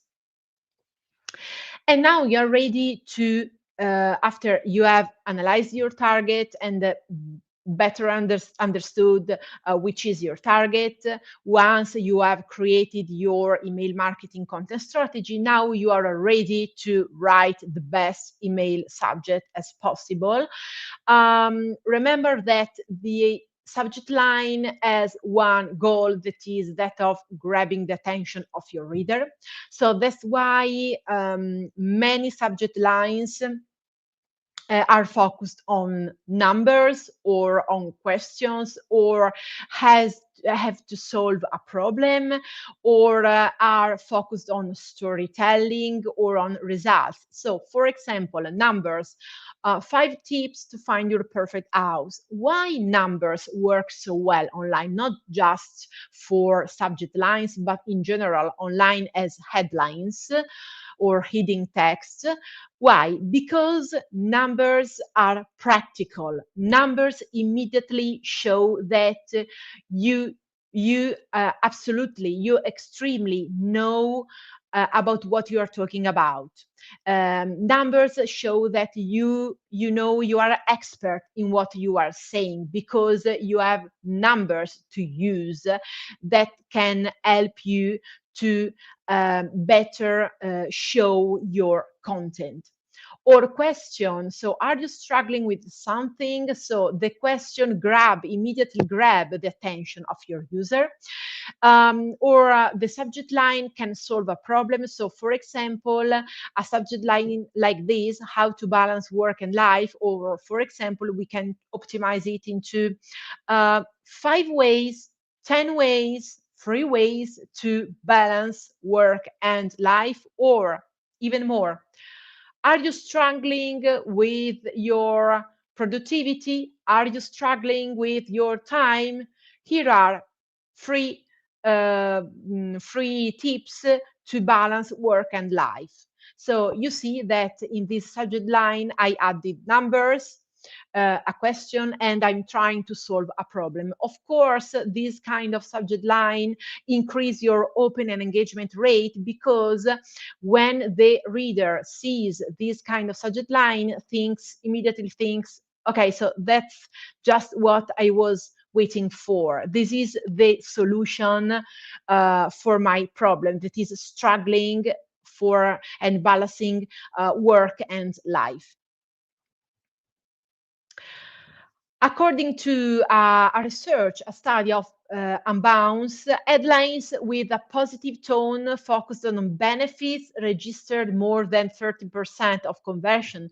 So, for example, instead of saying "stop losing money on your bets," you can say "make more money on your bets." So in general, try to use positive tone, positive words in your subject lines. And this is also a key strategy, a key principle of conversion copywriting. The email subject line has to be clear, straight to the point, and specific. This is a clear example. It's in Italian. Sorry, guys. I didn't want to translate it in English because it was no sense, but I'm going to translate right now. Contenuti da approvare in English is like content to be approved. So it is an email that, as you can see, it's not a new email, but it's a forwarded email. So it's like a previous discussion I had with a client of mine, and I asked him to review, to approve some content like SEO articles for positioning on Google, or blog posts for his blog, and I didn't receive answers for a long period. So I forwarded this email to my client, and the subject line, you see, is very clear, it's very straight to the point. So it's content to be approved. And the call to action is right here in the subject line. So my client already knows what he has to do. But also in this case, you can use ChatGPT. For example, this is an example of a prompt that I used. I have to write a newsletter to inform my subscribers that I launch my online conversion copywriting content marketing course. That is my course that I'm working on. Write down 5 email subjects. So also here you can see the prompt is very specific, very detailed, and I immediately clarify which is my goal. Write down 5 email subjects, and this is the output of the GPT. Here are 5 compelling email subject lines. It finally here, my conversion copy and content course, want to write words that sell, and so on. As you can see here, ChatGPT tends to add several emojis, several emoticons. Um, I don't always like them. It depends on the tone of voice I wanna use it, but you can agree with me that mostly of these headlines can be useful to launch my project. So, for example, it's finally here, my conversion copy and content course, or big news, or I love this one, the first. Struggling with copy, learn to write words that convert. So, as you can see here, as I told you before, focusing on a problem that your target has is the key to grab his or her attention.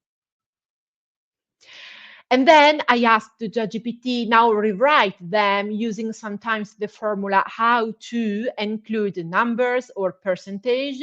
The reason why I asked this to ChatGPT is what I told you before, because I love numbers, how to formulas, percentage, because they help to increase the attention of your reader. And ChatGPT did their job so great.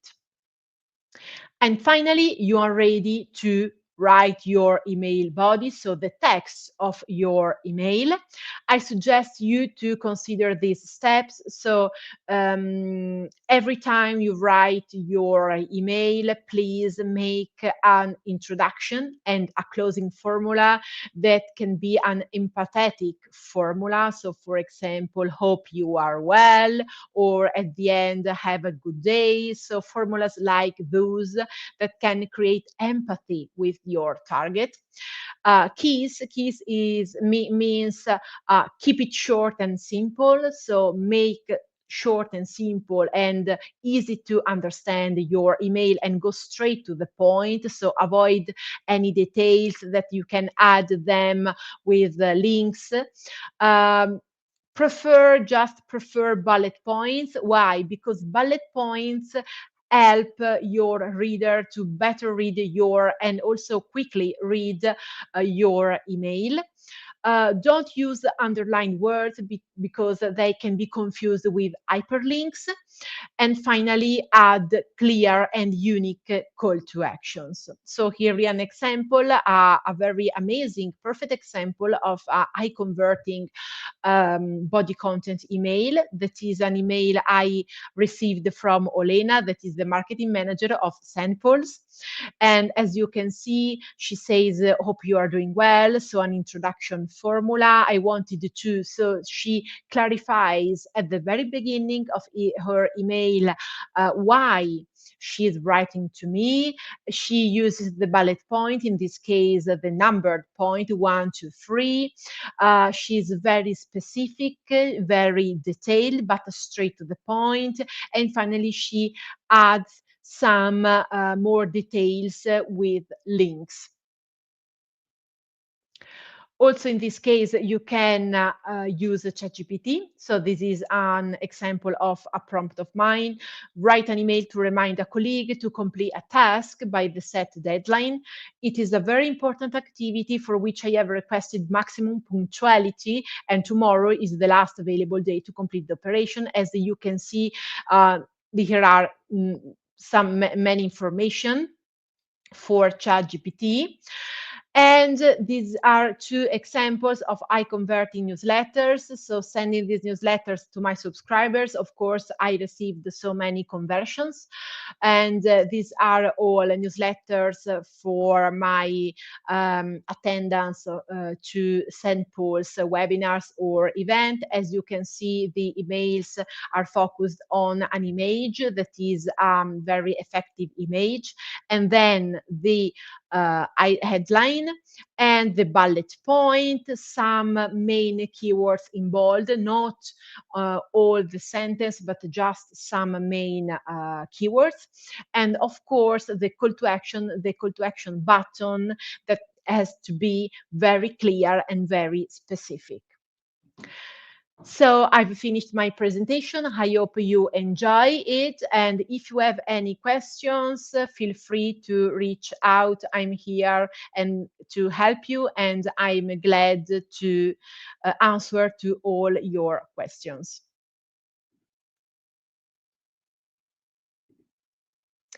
Let's see here in the chat. Okay, Olena. Thank you for featuring my app, my email. Happy to hear your feedback. Yeah, it is true. It's true. Okay, I don't see any mails. If you have any ideas you want to share with me or any questions, feel free also to send them to me on LinkedIn as you prefer.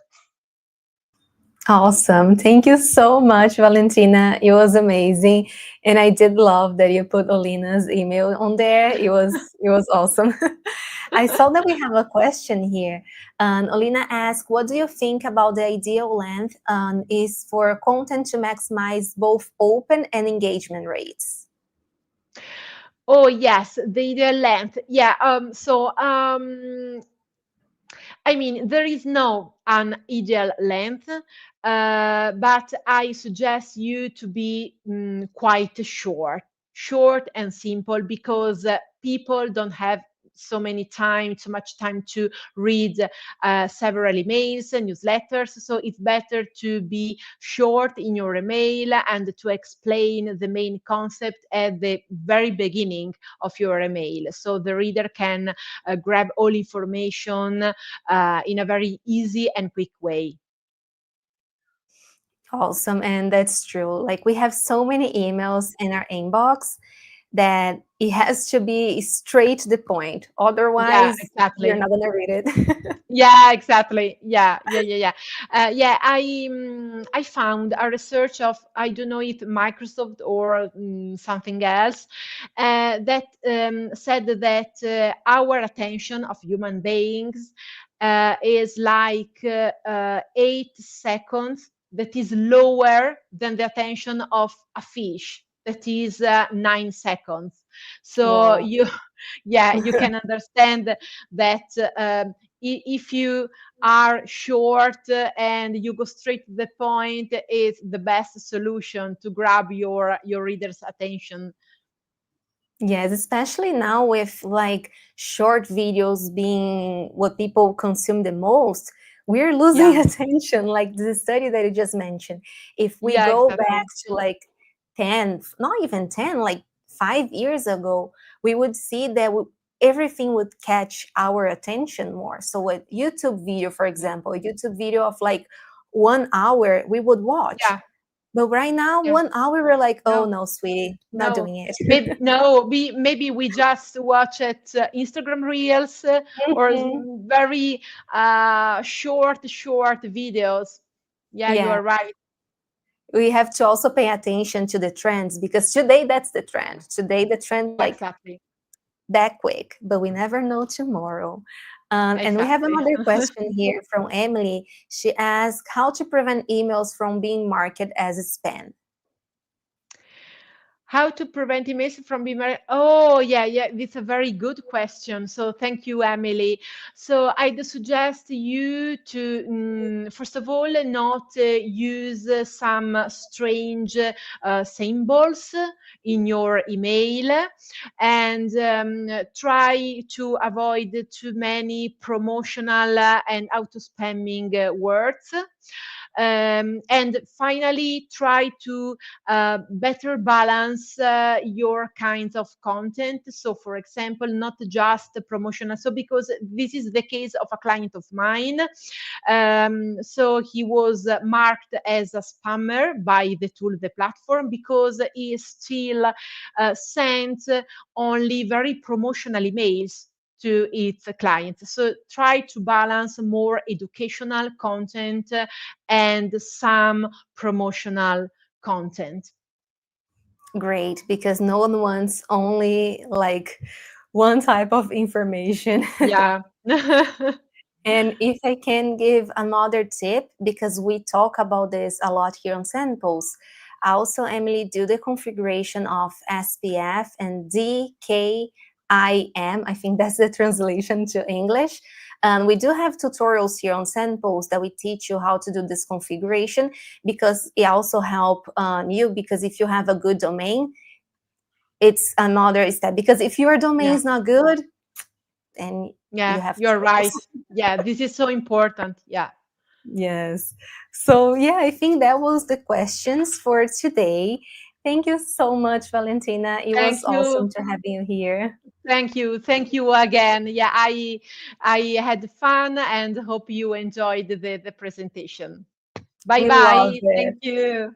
Great. I'm so happy. Bye. Bye bye. Bye. It was amazing. I love it. Please also put here in the comments what you thought about it. Valentina is amazing. I am in love with everything that she said, and with her as well, because she's so amazing. Another thing that I would like to mention again is for you that is watching right now to hit the like button here, because the last time I spoke, we had, I think, 13 likes, and now we have 21. So I know that it worked. So please, if you're watching this and you didn't click the like button, please do it. This is going to help not only us, they're here talking with you all, but it's also going to help the YouTube channel in general, because if many people like the video shows up and the YouTube shows up for more people. And we want more people to know about everything that we do for the community. Okay, so please hit the like button. And since you're already here, just click subscribe button as well. That way you're gonna have more and more content from us, because we do publish a lot of the things. We do have a lot of content. We do tutorials, quick tips. We have a good what is the name? A good playlist here that is like 5 minutes tips, which is amazing, because like we're talking with Valentina, people, they want short videos. So 5 minutes with great tips, amazing. I love it. So please make sure you check everything that we have here, because honestly, we work so hard to have good content for you, and we want you guys to enjoy as much as you can. So I'm gonna talk a little bit about other things. The first thing, the first thing was like, the second thing was to you subscribe to the YouTube channel. The third thing is for you again to join our SendPulse community on Facebook, because there we share the guide of 30 base collection ideas, because it's everything that we are putting here, it's very helpful. And for you to be able to apply all of this, you need to collect your base. Okay, it's pretty important that you collect your base. You don't get base from other people. Okay, I know that we talk about this on SendPulse all the time, how much is important for you to build your own base. So here we're helping you out with this, because I know for much people who are starting, or for people that just want to get more leads, it's tricky to understand, because there's so many possibilities now. So I know that it's hard to like, okay, what am I gonna do? I know that we have tons of possibilities, but it's tricky to pick one. So we built this guide to help you out a little bit. And again, I'm gonna say it again, because I'm all about it. Everything's about connection. Life is about connection. And I know that I spoke about this many times today, but I'm going to say it again. And I'm going to say as many times as I need, because it is something important. So connections is everything that we can have, not only as people, but as business as well. So in this community, not only you can have this base, this ebook, this guide for base ideas, but you can also meet up people, maybe have some clients, maybe build something together. Maybe your next partner is in the community, and the only way for you to find out is to scan the QR code. Again, open the camera on your cell phone, point it to this screen, and then you're gonna go to the Facebook community, and you can build amazing connections there. The community is mainly in English, but there's people from around the world there. So I'm sure you're going to find someone in your country to be there and to make connections with you. So yes, talking about connections, I'm going to go to the next speaker.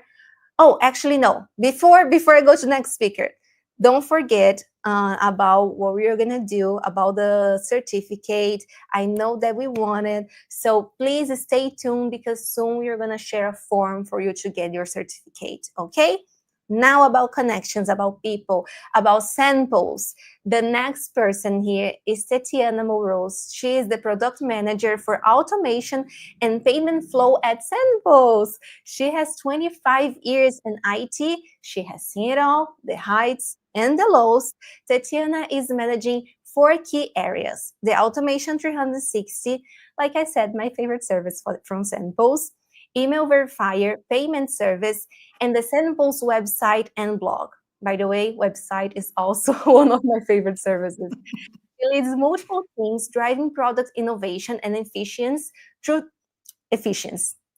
Tough challenges, the more than better. That's what keeps her motivated to do more and more here at SendPulse. So welcome. Hi, Bianca. Great to see you.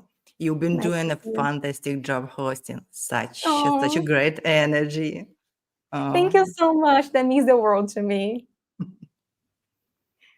So yeah, we're gonna you're gonna talk about my favorite service today, and I hope people enjoy. People again take notes because again, it's my favorite service, and there's all of them, and there's a reason behind it. So enjoy your time. I'm gonna be here paying attention because it's always good to learn from you. Thank you so much.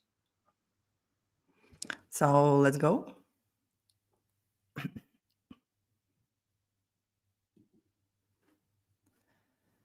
Hi, everyone. Great to see you all today. I'm Tanya, an automation product manager, and for the last 5 years, I have been leading the automation tools development team at SendPulse.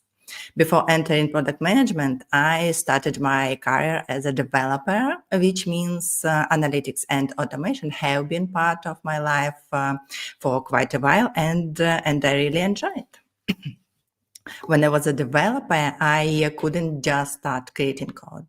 I always wanted to see the big picture first, my project structure, and how its different parts would all function as the one mechanism. I love building systems that automate tedious tasks, so I don't have to handle them manually over and over again. And today I'd like to share the joy of process automation with you. In this webinar, I'll show you how to automate your daily workflow and how it can simplify your business's process, giving you more time to enjoy your life. Also, I'll share how to make your emails effective so people actually read them and take action. We will explore why segmentation is important and how to send the right emails to the right people. We will also learn to track results and define your strategy based on actual data. I will also share valuable insight on how to make your emails truly effective, ensuring that your audience not only read them, but also takes the desired action. Throughout this section, we will delve into the importance of segmentation, a key factor in delivering the right message to the right audience at the right time. Understanding your audience and tailoring your emails accordingly can significantly improve engagement and conversions. Additionally, we will gain practical knowledge on how to track your campaign result effectively. By analyzing key performance metrics and interpreting real data, you'll be able to refine your email strategy, optimize your messaging, and continuously improve your overall marketing approach. I will guide you through 3 practical cases to show you how to set up automation, what tool to use, and how to make it work step by step. By the end of this session, you will learn how to implement automation effectively and optimize your workflow for better result. So let's take your marketing strategy to the next level together. First of all, you can send bulk email campaigns to numerous subscribers. This is particularly helpful for notifying a large number of customers. For example, you can send a holiday greeting for Christmas, announce a special discount for Halloween or Black Friday, or inform your audience about exclusive promotions. Another common scenario involves sending out important business updates, like introducing new features, notifying clients about pricing plans changes, or sharing company news affecting your customers. With bulk email campaigns, you ensure that your message reaches as many people as possible. But to meet every user-specific needs, you should personalize your emails. This way, you can increase audience engagement and improve conversions. Remember that filtering and segmenting clients is very important. You can segment your mailing list based on the various criteria, from demographic data to many other factors like user behavior. This allows you to send targeted messages and create tailored campaigns for every segment. The simplest example is an email campaign for a pizza chain. You can segment your audience based on location and send weekly promotion tailored to a specific city. For example, you can create a special offer based on workload and skills of the pizza chief in the particular area. By targeting customers regionally, you ensure your promotions are more relevant and effective, increasing engagement and sales. But if you want to keep your loyal clients and gain new ones, you need to set up segmentation correctly. I recommend you to use platforms that help manage your marketing campaign, like SendPulse, for instance. SendPulse is a robust platform that offers extensive marketing automation tools, including a user-friendly email marketing service that help you effectively communicate with your audience. Our simple flow builder allows you to set up automation using various logic elements. The platform also allows you to track key metrics like email delivery, open and click rates, and other data, helping you analyze the effectiveness of your email campaigns. So you can quickly adapt to change in client behavior. The SendPulse automation tools include various elements that you can use as building block for your flow. With automation element, you can determine the most effective time to send emails or push notification, deliver SMS and WhatsApp messages, and forward messages to chatbot. You can also track user action, filter user based on specific criteria and segments, move and tag contact, delete inactive subscribers, send webhook, and much more. Automation helps streamline communication, improve targeting, and optimize your marketing efforts for better engagement and conversions. But let's move from theory to real life and explore some contact automation cases. One of the simplest yet the most effective automation examples is sending a confirmation email or SMS message after a user registers on your website.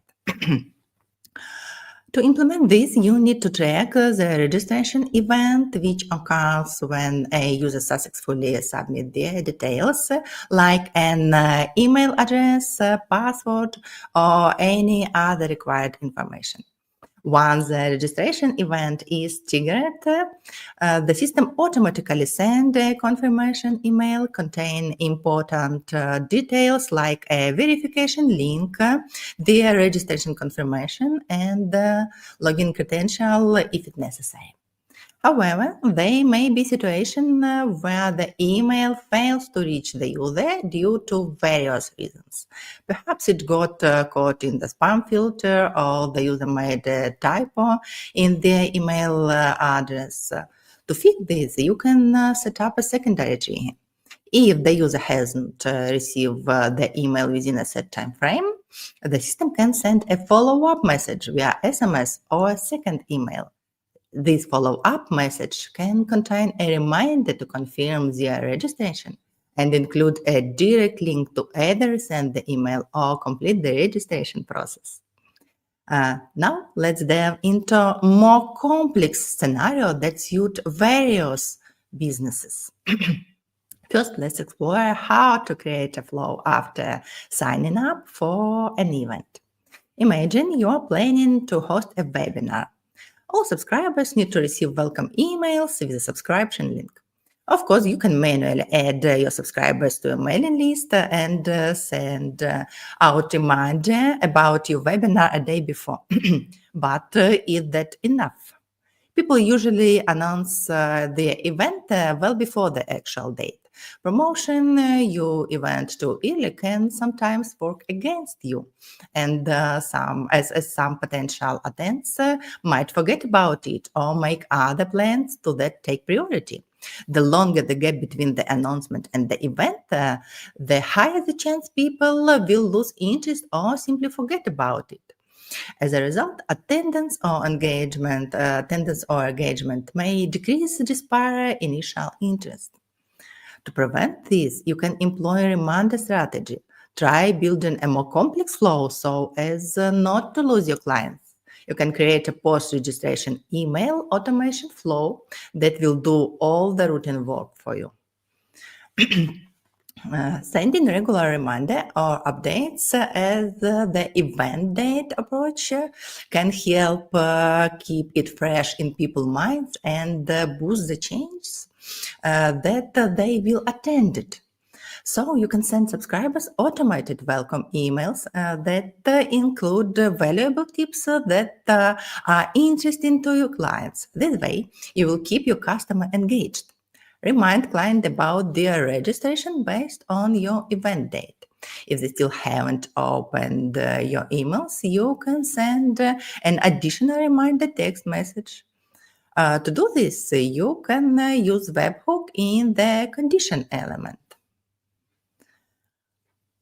You need to warm your audience interest. Introduce your event speaker or host to your audience. Provide background information, expertise, and accomplishment to establish their credibility and make them more relatable. This will help your audience feel more connected to your event and reassure them that they'll gain valuable insights. Also, it's crucial to provide clear instruction on how to register and pay for the webinar. Offer a seamless and user-friendly payment process. Include multiple payment options to cater to a wider audience. Guide them step by step on how to secure their spot to ensure they feel confident in completing their registration. Providing any necessary technical details about accessing the webinar will also help subscribers feel prepared and ensure a smooth registration experience. And you can adjust your flow using the pause block. For example, if they register just before an event, they can skip some step like the day before reminder. Also, you can set a specific time and date to deliver your emails based on your webinar time and date using the pause block. This will help you manage customer behavior. For instance, users who register for your webinar after a specific time receive an immediate email, and those who haven't read your email with webinar details receive a text message reminder including all the essential information. This approach helps maintain engagement and ensure that key information reaches subscribers on time. Another great way to implement automation is to manage abandoned carts. So I'd like to tell you how to automatically collect contact data from clients who left their shopping cart filled with product but didn't complete the purchase. This strategy is vital if you want to recover potential sales and increase conversions. when customer add a product to their shopping cart but don't complete the purchase, you can automatically collect their contact information through a simple process like requiring an email addresses or phone number before they proceed to checkout. Think about it. Haven't you done the same? We all have. We fill our cart with products, then get distracted by family, our cat, or the pizza delivery guy, and completely forget about the purchase. This is exactly why abandoned cart reminder works. By capturing customer contact information, you gain the opportunity to re-end them with a follow-up email or message.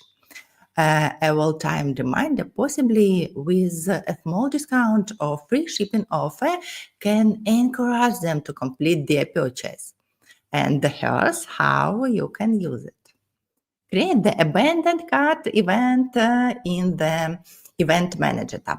Then go to Automation and create a new automation flow to collect email addresses, phone numbers, and any other contact details. Specify the abandoned cart event created in the previous step as the start condition. You can use the filter element to select only those subscribers who left their email addresses. This element allows you to check if your contact clients through a specific channel. Next step is to select those clients who only left their phone numbers and send them personalized text messages. This is an effective way to reach out to customers who may have missed your initial email or simply prefer receiving quick direct reminders through SMS. Or if you send your client emails, but after a few days they still haven't read them, and you have their phone number, you can also send them text messages. These messages should serve as a gentle reminder of their abandoned cart, encouraging them to return and complete their purchase. Using email and SMS message together increase the chance to capture customer attention and recover sales. This method works well with for individuals who often overlook their emails, making it a valuable enhancement to your abandonment recovery strategy. If client opened your emails but didn't click through, send them reminder emails and offer discount. But after 2 weeks, notify users their cards are about to expire and remind them not to miss the final chance to make a purchase. And remember that you can stop sending follow-up messages at any time by using the Stop the Flow by Event condition. This allows you automatically stop the communication process once your customer has returned to their abandoned cart and complete their purchase. When the system detects that the transaction has been finalized, it will automatically stop sending any further reminders or follow-up messages to that particular customer and ensuring a seamless and not intrusive experience. This way, you will not overwhelm your customers with unnecessary reminders after they've already made their purchase. Now let's see how to check for active users in your old contact list using the subscribers reactivation flow. Suppose you have a mailing list with email addresses you collected manually at a conference years ago. Before you start sending out messages, you need to update it to ensure that the contact information is still accurate and valid. Here's how you can do this using automation. Create an automation flow offering a discount for all contacts from this list. The initial email should clearly present the discount offer and include compelling calls to action to encourage clicks. For instance, you can provide a discount on a future purchase and add a link to product that the customer has recently shown interest in. Then monitor your email clicks. Specifically, track if user click any links in your email, like the discount redemption page or product links. Based on user behavior, you can segment them later and decide what actions to take next. Users who do not click links within a specified time frame, like within 48 or 72 hours, will receive new emails with discounts. Those who do will be added to a list of active subscribers, indicating their engagement and interest. But how is it different from email verification services? Email verifiers focus primarily on valid or invalid email addresses, providing you with list of valid and invalid email addresses, as I say. This service verify if an email address is valid, properly formatted, and deliverable.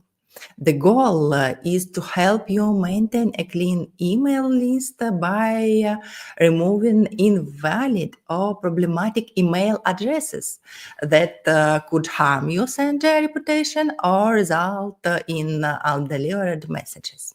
While a reactivation flow provides a list of active and inactive subscribers, which goes beyond simply validating email addresses. It helps you to see which clients are still actively interested in your brand. The reactivation process aims to strengthen an ongoing relationship with your audience, while email verification is more about keeping your list up to date. If a user doesn't open the second email with your discount, remove them from your list as an inactive client. They won't bring any benefits and will only clutter your mailing list. Continuing to send emails to inactive leads who have shown no interest in your business can harm your email deliverability. Email provides may start marking your message as spam, reducing the chance of your emails reaching engaged customers. Additionally, a bloated mailing list with unresponsive contact skew your analytics, make it harder to measure real engagement and optimize your campaign effectively. Imagine you run an online store selling premium fitness equipment. If a lead sign up for your newsletter but never open your emails, even after receiving a discount offer, it's likely they aren't interested in your products. Keeping them on your list only increase your costs. Instead, focus on nurturing leads who actively engage with your content and demonstrate true interest in your brand. You can also divide your active client list into hot and potential leads. Clients who open your emails and click through are considered hot leads, while clients who only open your emails without clicking the link are seen as potential clients or prospects. To engage these clients, you need to provide additional benefits. Add your prospect leads to your active list and tag them as clients that need reactivation later. If your prospect don't click through after you send them emails with additional discount, it's time to say goodbye to them. Using this automated process, you can ensure that your mailing list is refreshed and relevant and enables you to interact with your audience effectively. You need to monitor and key metrics at every step is essential, as it helps you quickly adapt to change in user behavior and refine your strategy for better result. If you regularly rate the effectiveness of your emails, you can make a timely adjustment to enhance engagement and conversions, helping you align with your audience preferences and needs. The metrics you track will differ for every case and every list, but overall, you should always track open and click-through rates, regions where clients open emails, and what devices they use. Analyzing where clients open your emails can reveal insight into the geographic spread of your audience, while understanding which devices they use helps you optimize your email design for different screen sizes.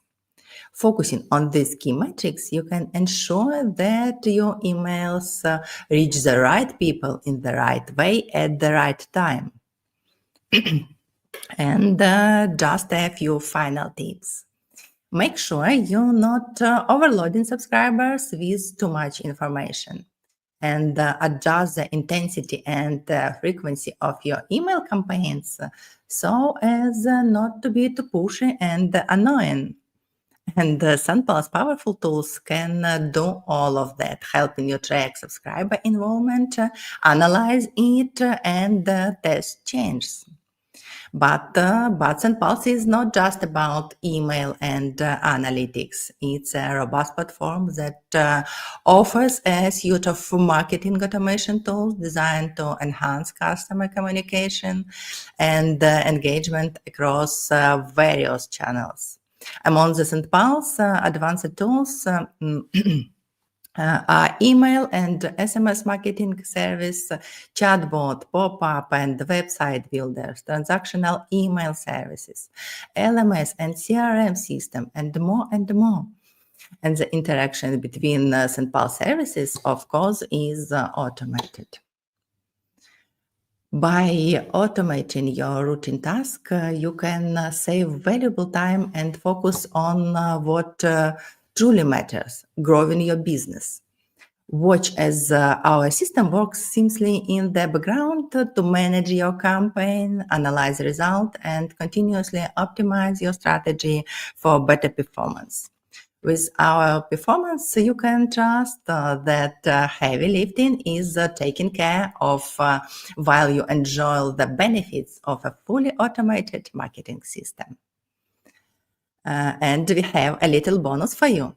If you're new to SendPulse, get a $25 coupon to explore our platform. Just sign up before April 19th, and the bonus will be yours. If you haven't tried SendPulse yet, this is the perfect time to get started. Thank you for your attention. If you have questions, please feel free to ask.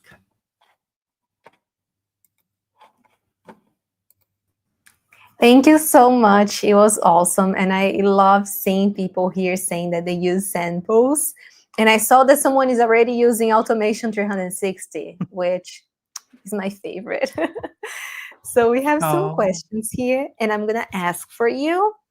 Let me find. Okay, here. I don't know how to say the name of the person because I don't speak. I think it's Ukrainian, but this person asked, is it possible to automatically transfer clients' phone numbers from Automation 360 to CRM? Repeat, please. And they ask if it's possible to automatically transfer clients' phone numbers from Automation 360 to CRM. Yes, of course. We can. You can use to action block for create CRM contacts, and you can start your automation flow for that for that start your flow for contacts and with action element. Return your contact into your CRM in SendPulse. Great. And I'm sure you can also find a great article in the knowledge base teaching everything that you need to know, because we do have a lot of content on knowledge base about it, SendPulse. Yes, if you have a question, our knowledge base, it's something perfect. Yes, I love it. I mean, I love everything. So we also separate some questions here. That the first one is, do I need to pay extra for SMS message or email if I use them for automation, or the automation plan is enough? You only need to pay for specific service, but you don't pay for automation. You just pay for email, SMS, WhatsApp, and other. The cost of sending message through this channel is separate from the automation feature. Automation flows are included in your SendPulse plan. In other words, why you don't pay extra to create or run automation flow, you must pay for the actual use of email or SMS service if you decide to incorporate them into your campaign. And we have a good style plans for you, and we have a pricing calculator, and you can you can choose the right combination of plans that fit for your business. Great. And like, since we are talking about prices and what is included, what is not included, if you guys are seeing the comment section here, we dropped a $25 coupon for you to use at SendPulse. So click the link, create your account. Make sure you create your account clicking in that link. That link's the one that is going to give you the coupon to use SendPulse. So make sure you click create your account with that link specifically, or you just scan the QR code here and make sure you create that. Again, I'm going to repeat this because it's pretty important, because if the coupon doesn't work, a lot of people go to the support saying, hey, the coupon is not working, but it's not the coupon is not working. You didn't create the account with that link. So it's important that you do it. Okay. Now the second question is, are there any ready-made flow templates that we can use? That way we don't have to create everything from scratch. We just click and the template's ready. Yes, of course. SendPulse provide a section with ready-made flow templates that you can use as a start point. These examples about I talking in my presentation, it's part of SendPulse examples. These templates are designed for various business fields like education, e-commerce, tourism, CRM, and other. And every template is built to address common marketing challenge in these industries, and you can easily copy and customize them to fit your specific needs. Which is pretty great, especially if you're lost with many options. If you have a template, doesn't like you don't have to use the template, but you can use as inspiration to start from there and build whatever you want. That's something that I do all the time. Even for landing pages, we have amazing templates.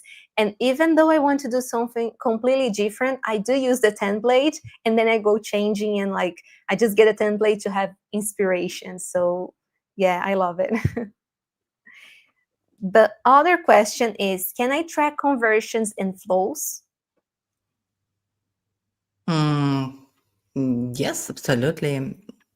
Every element in the flows allows you to track each contact, contacts pass, the exact time they pass through an element, and the logics that determine their journey. And automation flow provides extensive option to analyze static at every stage of your flow. You control where the contacts flow will stop. You just need to simply choose a condition after sending an element and specify an event, like clicking in the email or clicking the link in an email or open your email.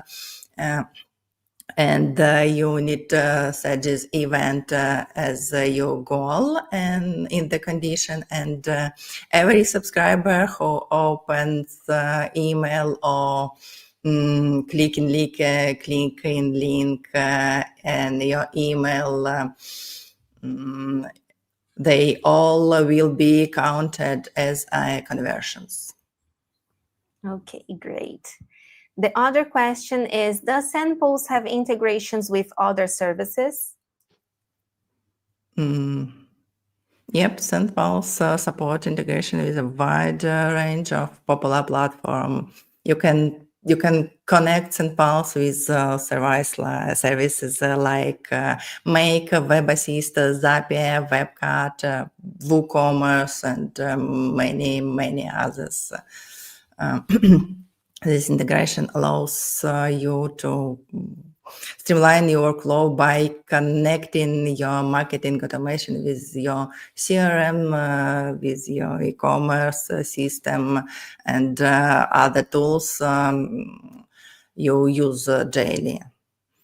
Yes, and also our API is open, so you can connect with the service that you want. We do have some integrations that you can do there that we already provide everything, but the API is open. So enjoy and connect with everything you need because it's the best way to work.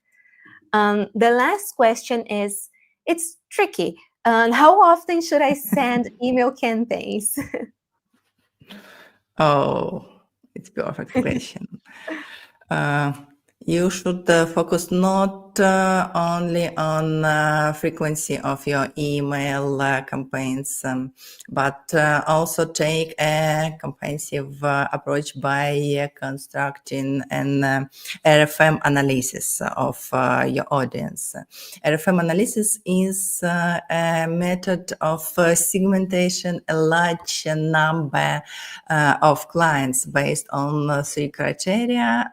It's recency, how recency a customer made the purchase, frequency, how often they purchase, and monetary, how much they spend. Segment your audience according to these 3 criteria. These will help reduce manual efforts in the marketing campaign by improving targeting quality. RFM analysis is widely used in various fields like e-commerce, direct sales, and any business related to email marketing. It can be combined with other marketing tools and helps increase customer loyalty through targeted email campaigns. Additionally, when you're reviewing the segment of client who receive a 111 score in RFM analysis, you can try to reactivate them. 111 is the bad grade in RFM analysis, and you can try to reactivate them using the flow I shared earlier today. But however, remember that if your contact list is small or your sales once infrequent, this method might not be suitable for you, and how could because it could lead to unnecessary overhead cost for you. Okay, sounds great. Any more details? I don't know if I cut you, sorry. Just remember about RFM analysis. It's very, very need for you. Yes, it's the key for everything, right? Yes, yes. Segmentation, it's a key. Yeah. Yes. So I think that was it. Thank you so much for talking a little bit more about the platform and about my favorite tools. It's always good to hear and again to learn from you. So thank you so much for your time and for everything. And yeah. Thank you all for joining today. Thank you. Thank you. Bye-bye. Bye. And I'm seeing here that we have one more question from Zimu's blog. They ask, I am already a subscriber to the WhatsApp chatbot. Do I need to pay additional to use the email facility? Yes, each service on SendPulse is an individual service. So you pay for chatbot if you want chatbot. You pay for email marketing if you want email marketing. We handle things this way because we don't think it's fair for you to pay like more for something that you're not going to use. So for example, some companies, they do offer the whole package, but some companies are not going to use the whole package. So they just don't use the platform because they're going to have to pay for the whole package. So here you pay by the service. On the email marketing plan, you do have access for Automation 360 and for landing page, but that's the only plan that you have access for more than one thing. All the other things you have to pay separate, but I mean, it's a good price. And also you have a coupon code here that I'm going to say it again. You can use the coupon code for those who are online here. And you already have a pretty good discount with the coupon code that we are providing for you. But yeah, you have to pay for the email marketing. And just test. We have a free version of each plan, so you can test, see how it goes for you. And once you test and you make sure that's for you, you upgrade for the paid plan. Our goal is to make sure everyone has access to all the tools and you actually use what you need and not what you feel forced to use. You know what I'm saying? But yeah, that's it. Thank you for your question, by the way. And guys, what do you think about Automation 360? What do you think? I know that like we had a question here about my favorite tool, of course, because it is amazing and you guys could see a little bit about everything that we can do. And besides everything that we are teaching here and everything that you guys already learned today, we do have classes. We do have SendPulse Academy that we do a lot of courses there. We have in English, in Portuguese, in Ukrainian, in Spanish. So there's a lot of languages there that you can learn more with us. We show not only about our tool, but also about strategies. So it's pretty great. Besides that, we have the SendPulse community on Facebook. We do have a lot of groups. We have a lot of materials that you guys can and should pay attention to. That way you make the best of your experience. Like we mentioned here with Tetiana, we have the knowledge base, which you can find tutorials for everything there. We also have the YouTube channel in all the languages. I'm speaking in English, but the same applies for all the languages the SendPulse has. So you can find the YouTube channel, the knowledge base with all the tutorials. You can also find the glossary, the blog, the social media, everything. We have everything that you need to make sure your experience is the best here. Perfect, perfect. So again, community, let's go there. We have a guide. The guide, you're gonna make sure you understand how to make a base collection good. That way you're not, going against the law. So make sure you have a good base. So for you to have a good base, scan the QR code, go to the community. Again, I'm gonna say one more time, make sure you have the best out of this experience, make connections, make the best out of it. And making the best out of it is also clicking here in the button like. I'm gonna say it again. The first time I spoke, we had 13 likes. The second time we had 21, and the last time I checked, we had 33. Let me upload the page here so I can double check. Now we have 43, and I really want to hit 50 likes. Like, it's my personal goal. It's not a goal for SendPulse. It's my personal goal. So if you're enjoying this live, make sure you press the like button here and help me achieve this goal that I just put it here. I just put it in the world. I want this goal, so let's make it happen. Press the like button here. Let's make this goal, and also subscribe to the YouTube channel. We have tons of conferences, webinars, everything that we need. We have it here. And again, use the coupon code for SendPulse. For this talk, you could see a little bit of everything that you can do. And SendPulse is just amazing. And I don't say that because I work here. I say that because I use every day and I see the results. And like Tetiana said, you have to check the data. Just sending out campaigns and not checking the data, it's pointless. There's no reason for you to send a lot of messages if you don't check the data. And with SendPulse, you can check and see everything in only one platform. It's not like, oh, I have to see email in one place, chat what another place, landing. No. Everything is here to make your life easier. And also we want your result to be better. So that's the best way to make it. So let's go to the other talk that we have. This one is from Romana SIRACUSA. She's the marketing coach and fractional CMO. She helps women entrepreneurs grow and scale their online business with clear marketing strategies, which is pretty important, so they can attract more clients, increase revenue, and build a thriving business they love.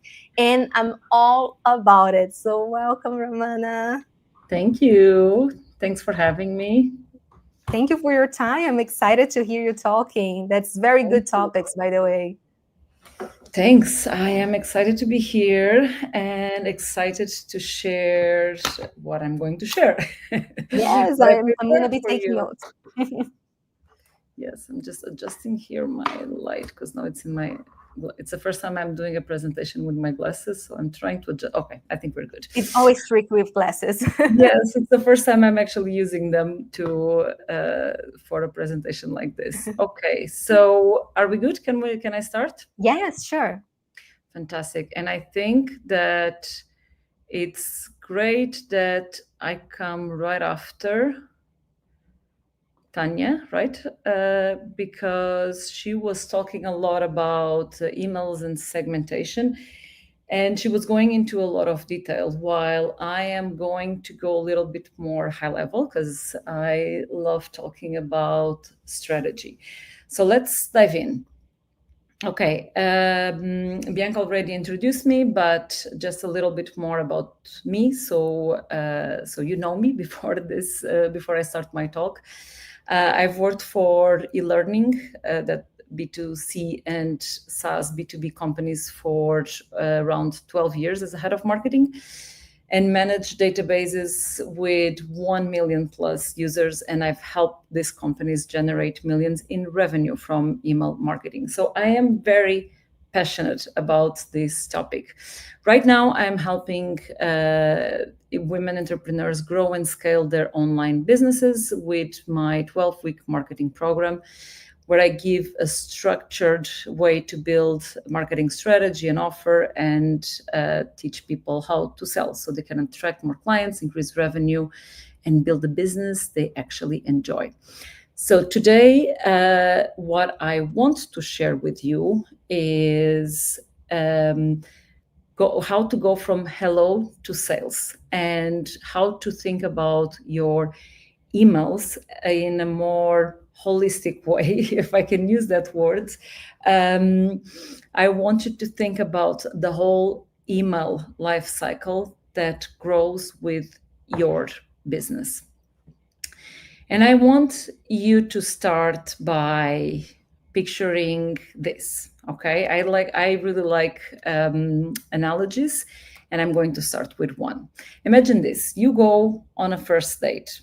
The conversation is flowing, the chemistry is great. Then suddenly the person sitting in front of you is, will you marry me? You'll probably run away, right? Have you ever experienced something like this, where you are in a situation where, not of course like people asking you to marry on the first date, but where you feel that, you know, like someone is asking you for something like way too quick, like we didn't get there yet. And I wonder how this made you feel. I guess that it was probably awkward, a little bit cringe, a little bit uncomfortable. That's normally how we feel when someone is asking us for something that we are not ready to give yet. So now let's bring this to business. Proposing, aka selling before building trust, can be a bit cringe. Email marketing is not about transactions. It's about building relationships. And what I always like to say is, in business and in love, relationships are built on trust. And now I would also like to ask you, even though I'm not really monitoring here the comments, have you ever said that emails aren't working for you? So you tried really hard to create your emails and workflows and so on, and you are like, but this isn't working. I put in all this work and it's not working. I'm just wondering if you have ever felt this way. I'm going to check here if anyone is leaving any comment. Okay, I will keep going. I will keep going. Let's go. Yes. If you felt this way, this was probably because, first of all, wrong expectations. So you send a few random emails to an unengaged list and you are expecting sales. So you are starting a sales campaign and you haven't warmed up your audience to actually ask for the sale. No strategy. You think that sending newsletters and sending a sales email here and there is the strategy. Ignoring your customers. So you forget about your customers after they buy. So they buy and you go radio silent. So this is why I want to introduce you to the CARE framework. This is my framework, okay? It's not something that you find in the marketing books. But the reason why I created this framework is because I never really liked the funnels. I don't like how they look because it's very linear, it's very transactional. And I got, once I saw this flywheel approach, I was just like, this is it. But I created my own version of this.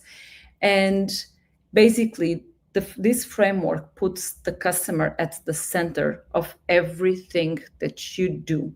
And this is the framework that moves people from being a stranger to becoming a customer to then becoming an ambassador or a raving fan. Basically, what you want with your emails and with your business is to bring people on a journey with you.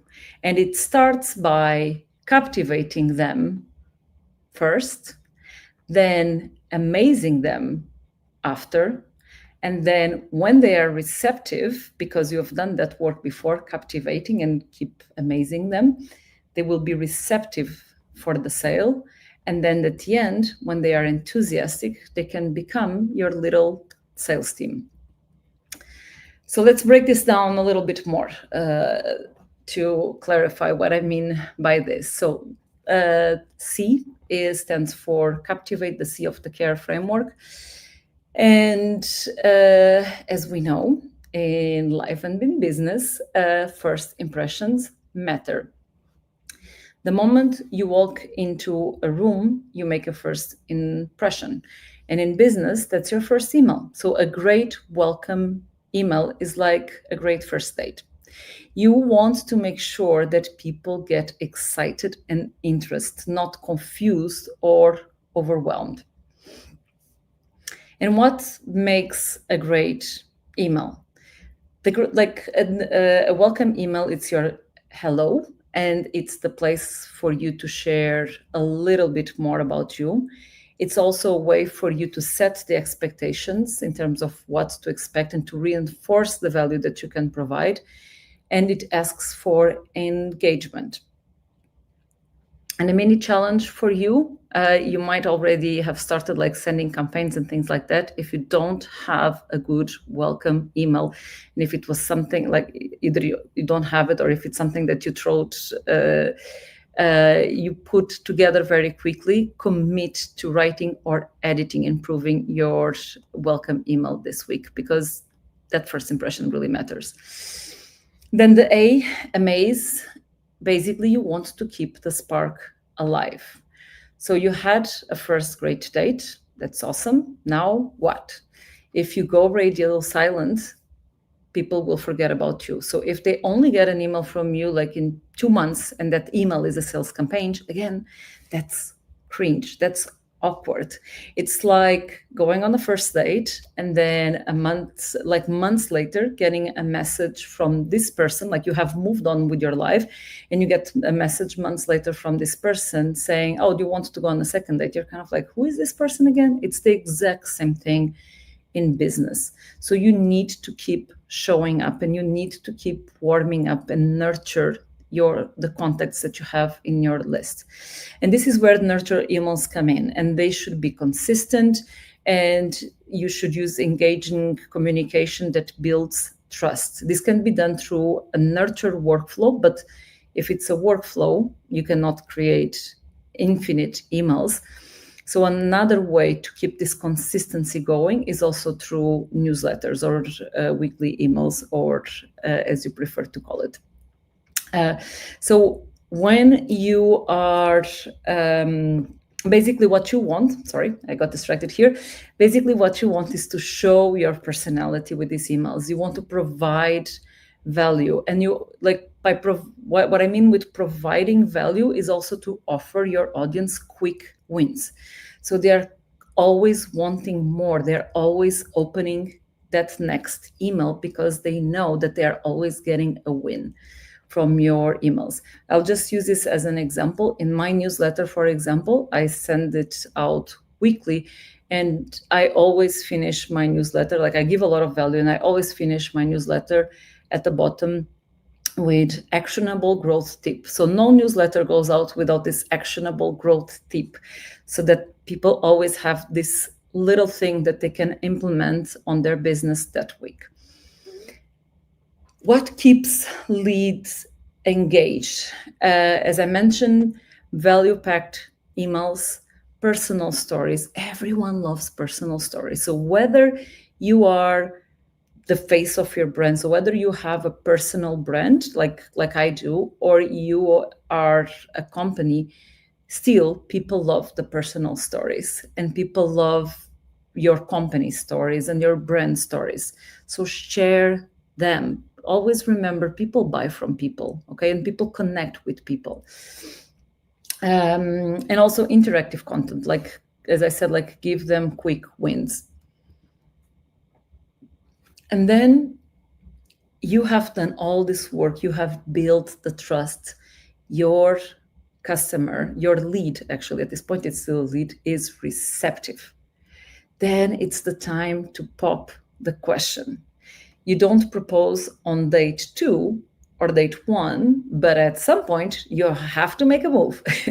So if you have built a strong connection, then proposing the sales email feels like a natural next step instead of something that is pushy or forced. So you are going to position yourself and your offer as the logical next step. And you want to make people feel this like an easy yes, just like, oh my God, I like this person so much. Like, yes, I want to buy. Or I like this brand so much. Yes, I'm in. And remember, your audience is not going to be ready to buy unless you build the trust over time, provided value, and help them resolve real life problems, and position your offer as the natural next step. Great sales emails don't feel salesy. They feel like a solution. Selling is helping, and they feel like you are helping them resolving a problem. And finally, so you've made a sale, you have customers. And now what you want is to make sure that, of course, you're going to deliver an awesome product or an awesome service, and they are going to love it because you're going to do a great job with the delivery of your product or service. And they are going to be so excited and so enthusiastic about your brand, about what you offer, that they will want to tell everyone about this. This is your happily ever after. As you know, like the moment you get married, that's not when the relationship ends. It's actually when it begins. And as I said, marriage isn't the end, it's the beginning of a lifelong relationship. So the same goes for your customers. You need post-sales engagement. You need to keep feeding them value with follow-up emails, with check-ins and surprises. Like, I am big on surprise and delight, and delighting your customers. Like, when people trust you, when they believe in your service, in your offer, in your product, you want to keep them with you and in that wheel, in that flywheel, for as long as possible, for as long as it makes sense. And as I said, your job isn't over after the sale. You want to keep your customers engaged. And what this means, it's going to increase your customer lifetime value. And instead of you having to go after, like, again, like, just think the funnels, like, bring people into the funnel, bring people into the funnel.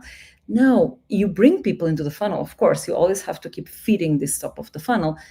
But again, you have to think about this as relationships, and you have to think about this as this flywheel that, like, it starts spinning and people stay on with you on this journey for as long as possible.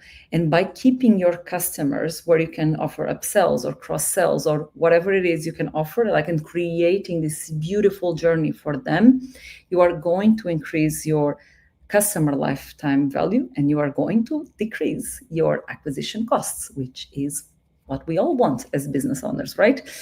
So how do we do this? With check-in emails. So after they buy the product, check in on them, get feedback as well, so that you can keep improving what you offer. Surprise and delight, as I said before, referral incentives, and make sure you get those testimonials, because you want a lot of social proof to get more people in. So life cycle emails in action. Let's take a look at examples. So an online course creator, as an example. So welcome, they would send their welcome email or welcome flow. I always recommend actually sending more than one welcome email. So the journey of a sequence of 3 emails is perfect. So with the welcome email, you welcome and set the expectations for the learning journey, so they know what to expect from you. And then you can build like value-packed nurture emails with weekly study tips, bonus resources. Then you can, when people are ready and you're ready to pop the question, you can have, you create your sales sequence. Those could be your launch emails, depending on what business model you have, or email campaigns. And finally, once they convert into customers, you will create your follow-up emails and also ask for testimonials. So you want to follow up with student success stories, and next level, not follow up with student success stories. You want to grab student success stories and next level course offers. Marie Forleo, just giving this example, she is an educator and she is always sharing incredible value on her YouTube channel, but also in her emails. And she makes it really personal. And like in this case, like she has a selfie with one of her business besties and her best friend. And she's really communicating in a language that really talks to her ideal client. An e-commerce brand. E-commerce actually is the exception for what I was saying in terms of like popping the question too soon. Because for e-commerce, it actually makes sense to make an offer in the first email. This works incredibly well for e-commerce for this business model, as like offering this little gift of 10% off in the first welcome email, 10% off the whole shop, or 15% off, like whatever it is. Then also educational, like with the when we move people to this amaze part, educational and social proof. So emails showcasing bestsellers, reviews, and also educating people about the product, depending on how complex the product is. Cart abandonment would be the sales email, and an incentive could be forgot something, here's an extra 5% off. And then the post-purchase emails could be how-to guides, loyalty, rewards, and referral programs.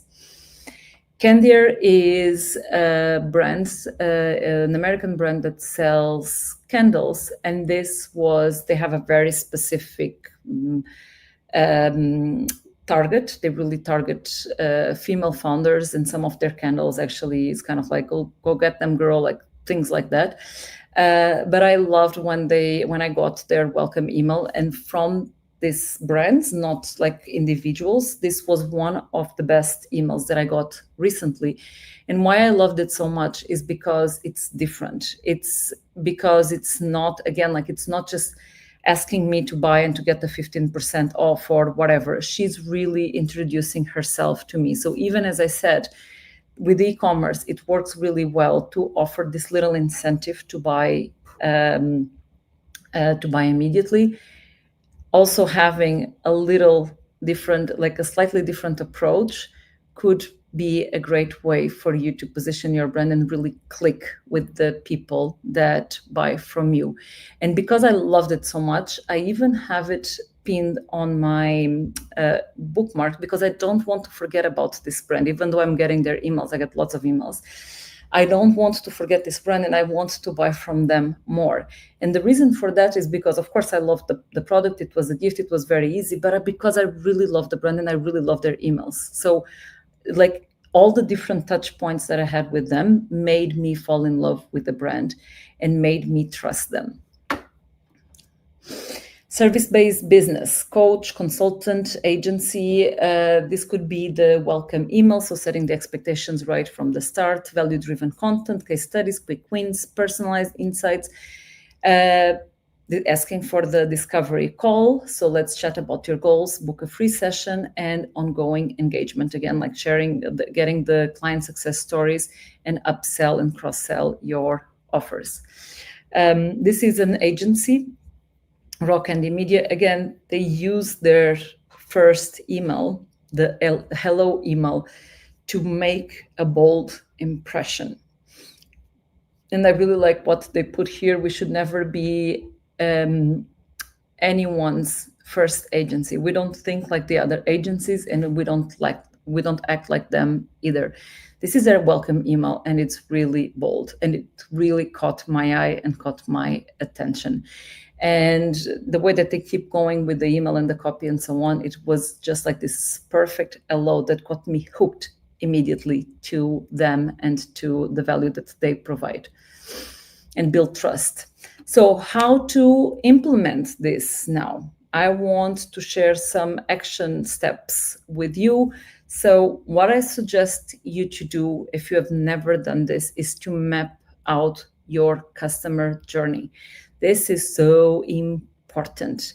And you can map out this journey using this care framework. So like, what are you doing in this captivate stage? What are you doing to amaze the people that come into your email list? Are you nurturing them enough so that you can then ask for the sale?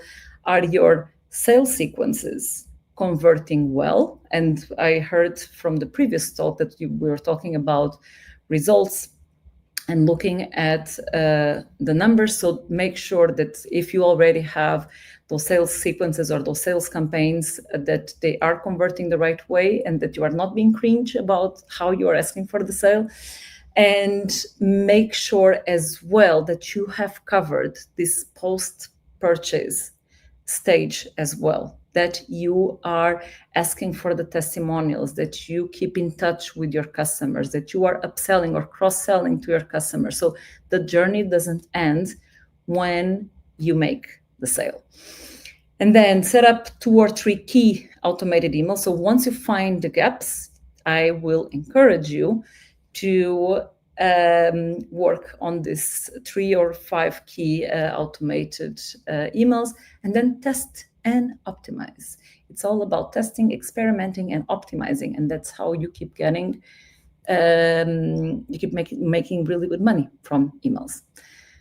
And if you want help, I also prepared for you my welcome. It was ready. I'm sharing it with you. It's my gift to you for listening to me for this last half an hour.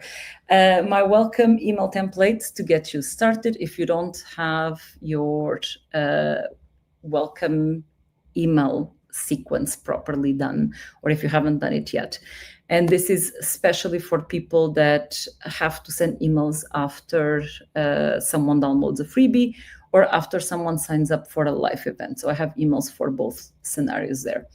So I'll just leave it here for 5 seconds more in case you want to grab this. And I'm moving now. And I'm getting to the end where I would love if you say hello to me. I hang out on Instagram and LinkedIn mainly, lately a bit more on Instagram than on LinkedIn, but I'm on both. So if you want to come on over and say hello, I would love to see you there. And that's what I wanted to share with you, Bianca.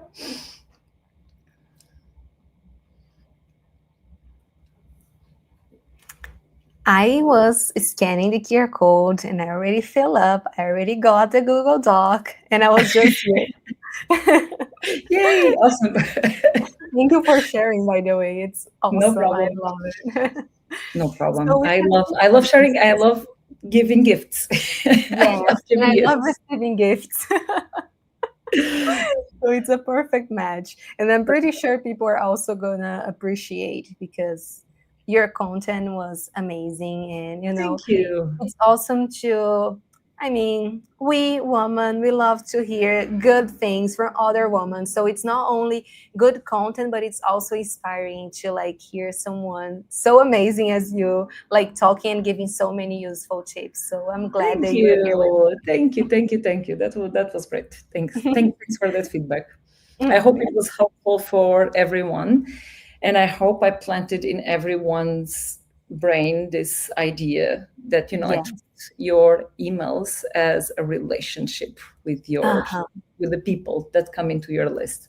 Yes. Otherwise, people are going to make other relationships. They're just going to go. Exactly. We have some questions here. Yes. Let me check. We have 2 questions. One from Olina. How would you collect subscribe/potential customer preferences to improve personalization and offers?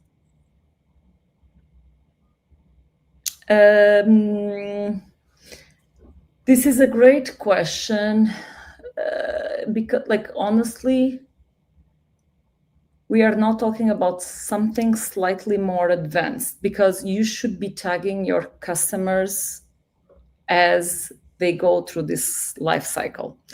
So you should have the customer fields as they go through this life cycle. So in the beginning, when you are just sharing a freebie, all you really need is, depends on the business as well and the business model. Because as I said, I work with B2C and I work with B2B. On a B2C, all you really need is name and email to get started. Okay, so you don't, the more you ask, the more you are putting the barrier to get them on your list.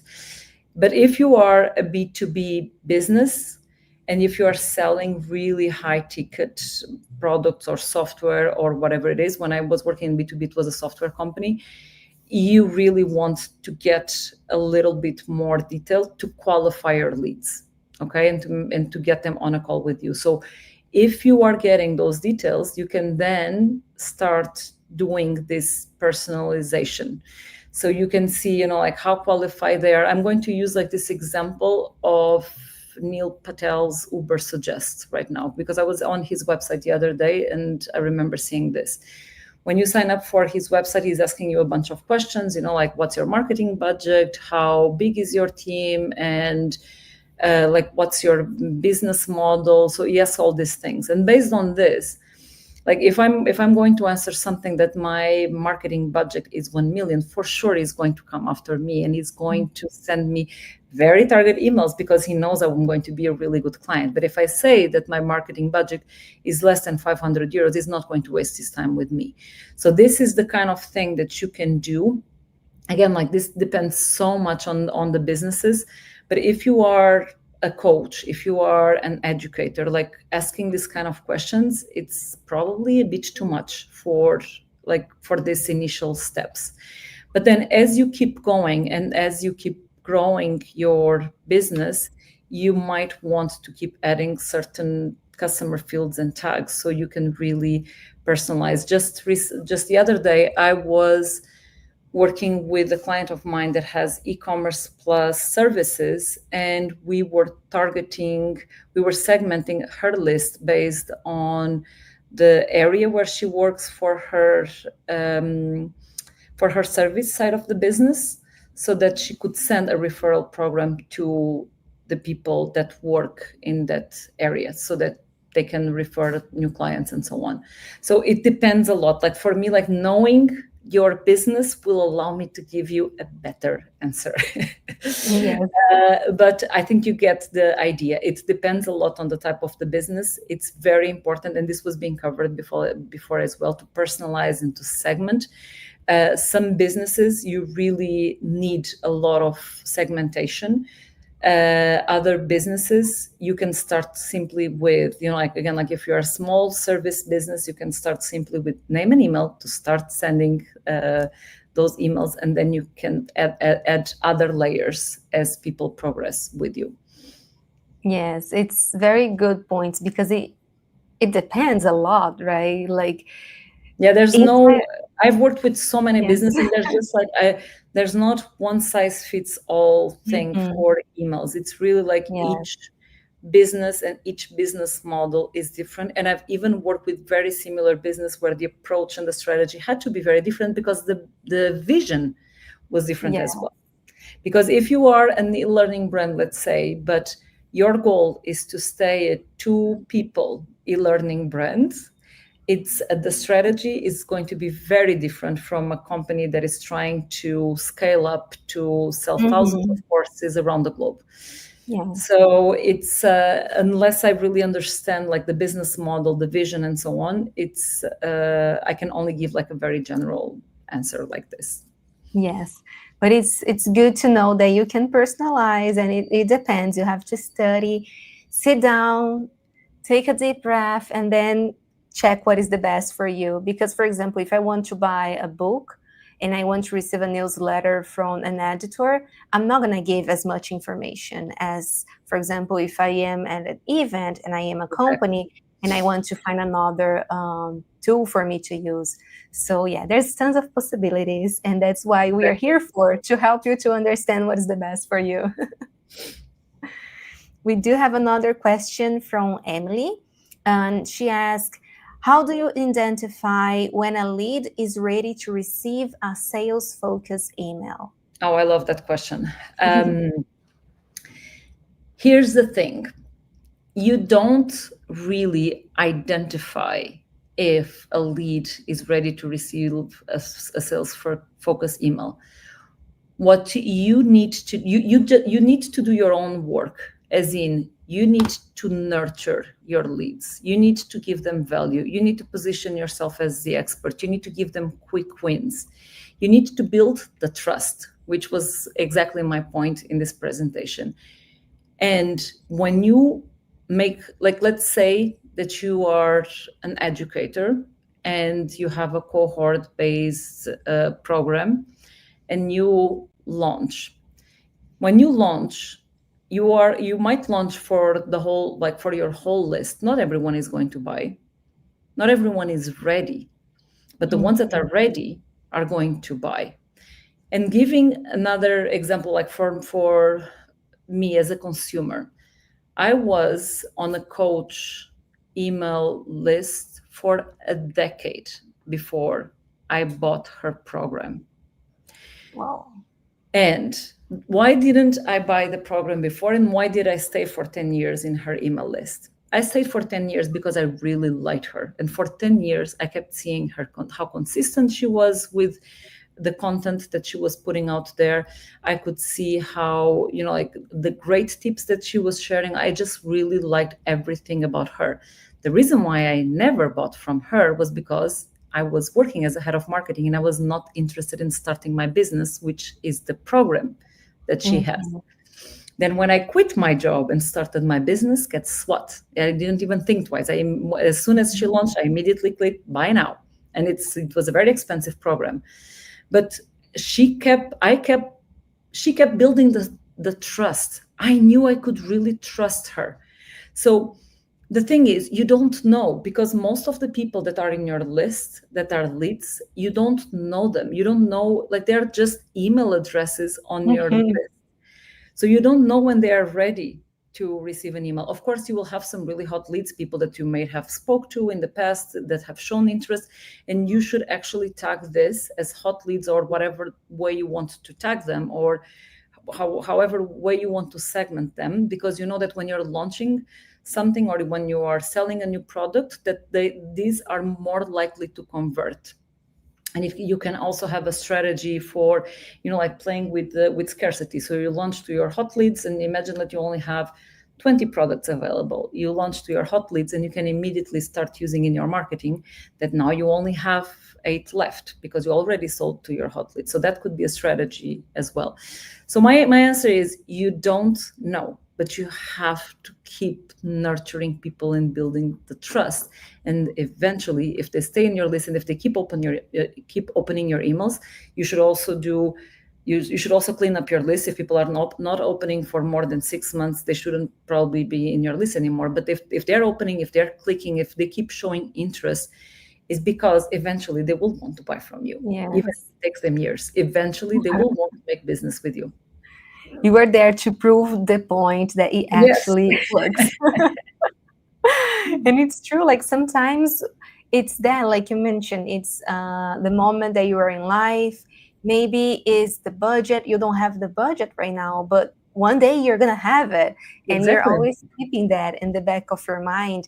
And marketing is a lot about that. It's about keeping the good brands in the back of your mind. It doesn't have to be there all the time, but you have to make sure you have a good strategy so people think about you, even 100%. Though you do nothing. 100%. You want to stay top of mind and relevant all the time. Yes, and you don't have to beg to be there. You just have to build this relationship. Exactly. The other question is actually about your Instagram. Learn to engage, ask what is your handle, because they could not find your Instagram. Oh, that's sweet. It's grow with, but with one W only, .ro. Okay. Please find, if you don't find, send a message to Romana on LinkedIn. Put it in the comments, no? Oh, great.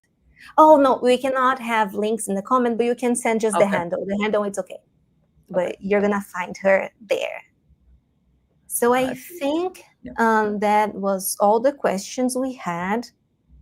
We had Daniela asking en español. No hablamos español, Daniela, pero puedes encontrar. I am Portuguese. I speak Portuguese. So if you understand Portuguese, that's a gente pode conversar I speak português. I speak Italian, but not Spanish. Oh, great. I am learning Italian, but just learning.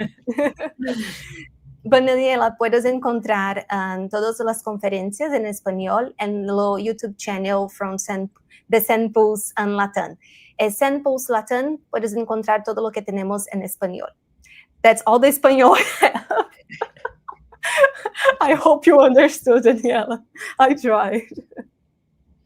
Oh, yeah, they put here your Instagram. Perfect. So learn to engage. You can just click there and follow Romana. And Romana, thank you so much for your time. Thank you so much for having me. This was awesome. I hope it helped you. And remember, building relationships, building trust. It's all about that. True. And I'm saying that for the whole conference. So see, people, I'm putting that on your I'm mind. helping you reinforce the message. Yes, thank you. I love this. Like making connections, relationships, building something. It's my favorite thing. That's why I work for, and well, that's why I'm here today. I Yeah, love I'm to super talk. passionate about this topic, and I'm super passionate about email because I have seen with my very own eyes Mhm. how much money you can make from it and how Yes. great it can be to grow a business.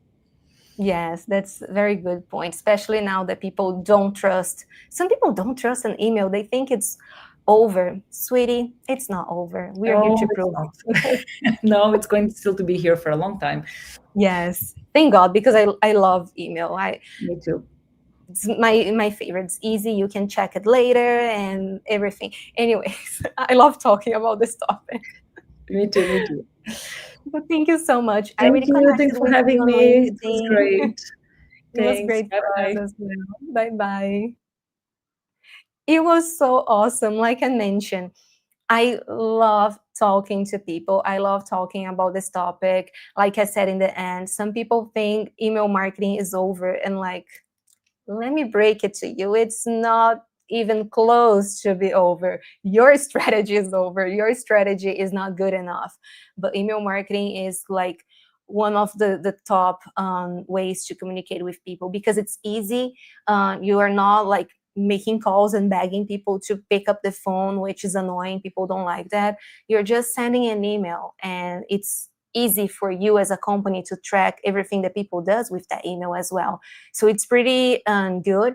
It has a lot of data that you can check. Like with SendPulse, you can check everything that you click it, everything, not that you, all the people that receive the email clicked, where they click it, where they're located. Are they located in Brazil, in Ukraine, in Mexico, and Italy?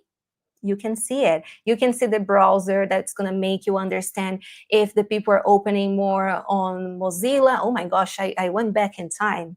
Mozilla, who used Mozilla? But anyway, I know some people use Mozilla, but like any other internet, you can check that. You can check if they open on their cell phone or on the desktop. That way you can personalize your email better and understand more. So for example, we had a question about how much information we should get.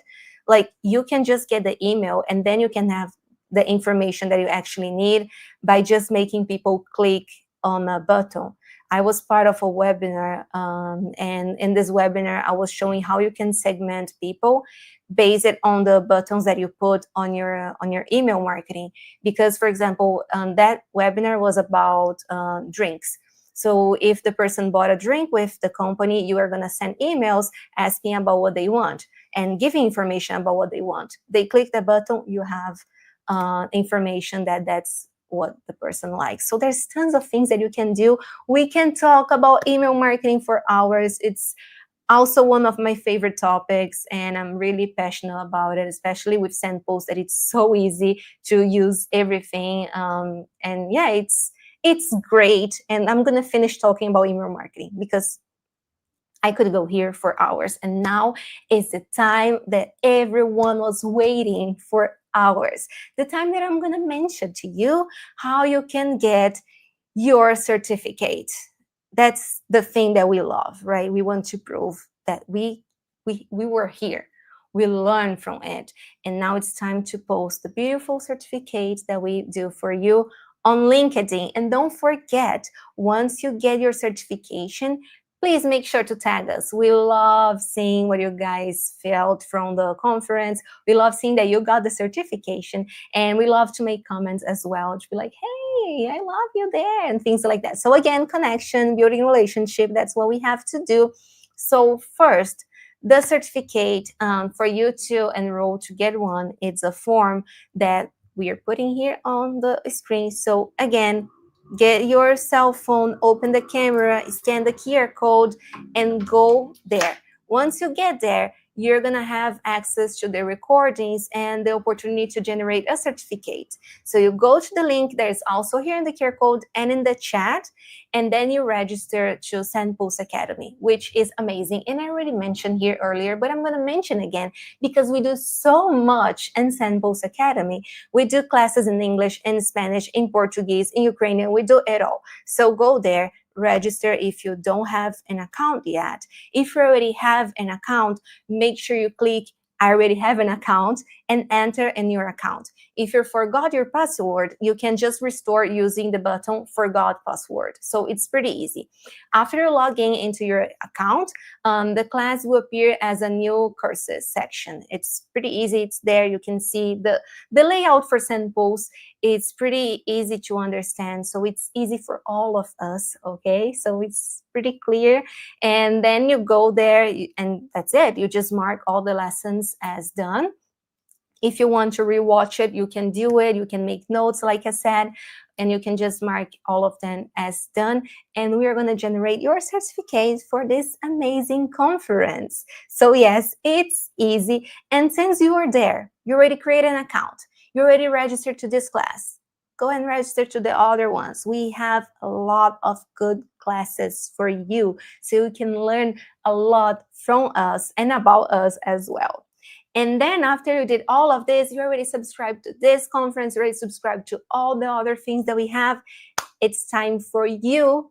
Yes, you, I'm talking to you. You that is right there sitting thinking, oh my gosh, I think Bianca said something, but I forgot. Yes, you forgot to join the community on Facebook. We do have the SendPulse community on Facebook. I said Instagram. It's Facebook, it's Meta, it's there. You can also join us on Instagram. So join the community on Facebook. We have there a lot of people amazing from all around the world. And we also share a guide of 30 base collection ideas. Again, we did it all. We showed to you. Now you have to collect the base and it has to be good. It doesn't have to be not as good base. It has to be a very good base with good leads that you can actually get the best out of it. So get all the things that we teach here and get this guide, and you're gonna make the best out of this experience. Besides that, again, go hit us a follow button in all of our social media and for us as well. And one more thing before we go to the next speaker, that it's also the last. Is that it? Oh my gosh, yes, it's also the last speaker. But before going there, make sure you hit the like button here. I saw they already hit 50, my personal goal. So thank you so much for everyone who is helping me reach my personal goals that I just put out here. I'm just like, yes, that's the goal. Let's do it. So thank you so much for helping us reach this goal. Make sure you that didn't click, make sure to hit a click button here for like, and also subscribe to the YouTube channel because it's a lot of effort that we put here, and you deserve. It's not about us, it's you. You deserve to take the best of our YouTube channel. So the best, the last, which made me tear up a little bit because today was amazing and it's the last speaker. It was fast. The day went like this. So the last speaker is Melissa Ambrose. She's the founder at Acorn, yes, oh my gosh, sorry, difficult words. Acorn and Oak Media Group. Melissa conceived Acorn to Oak Media Group as a business incubator with roots in the local community, which I love it. She specialized in developing and implementing media strategies for startups and companies poised for growth that take them to the next level. Melissa has tremendous hands-on experience in marketing, media buying, content creation, and branding and serial entrepreneurship. She's amazing. She's like with us, local community. I love everything about it. Even though the name was difficult, you are amazing. Thank you. I appreciate that. And I really enjoy using the SendPulse platform. We've used many different platforms over the years. I started Acorn to Oak in 2015. And, we've used MailChimp, we've used Constant Contact, all of the, Active Campaign. And SendPulse is by far my favorite. It's very easy to use. There are a lot of integrations because we do have, some tools that we do need to integrate, into the platform. So, so we found it, very, I love the way that we can set up those automations when we get our new subscribers and put them into that automated, kind of sequence of emails. And it really helps to filter out for our clients who are the most actively engaged, and for their sales teams who are, kind of the low-hanging fruit, so to speak. So, so SendPulse has really, allowed us to integrate all of that very smoothly, which I love. So, I'm going to pull up a presentation and I'll go ahead and share that because I'm going to go over some points. And by the way, thank you for the feedback. I love hearing this because, yes, like you said, it's easy and it's simple and everyone can use, even people with more knowledge or people that never used a platform before. So thank you for the feedback. Absolutely. So, I mean, that's the thing too, is that, I'm talking about email marketing and marketing in general and AI and how it can help you. And it can also hurt you in some ways. It gets some time back into your day. If you are a business owner, that is gold. And the ways to streamline that process to really bring time back into your day, and then maximize, like a human being, AI needs to be trained. So I'm going to see if I can share the screen here.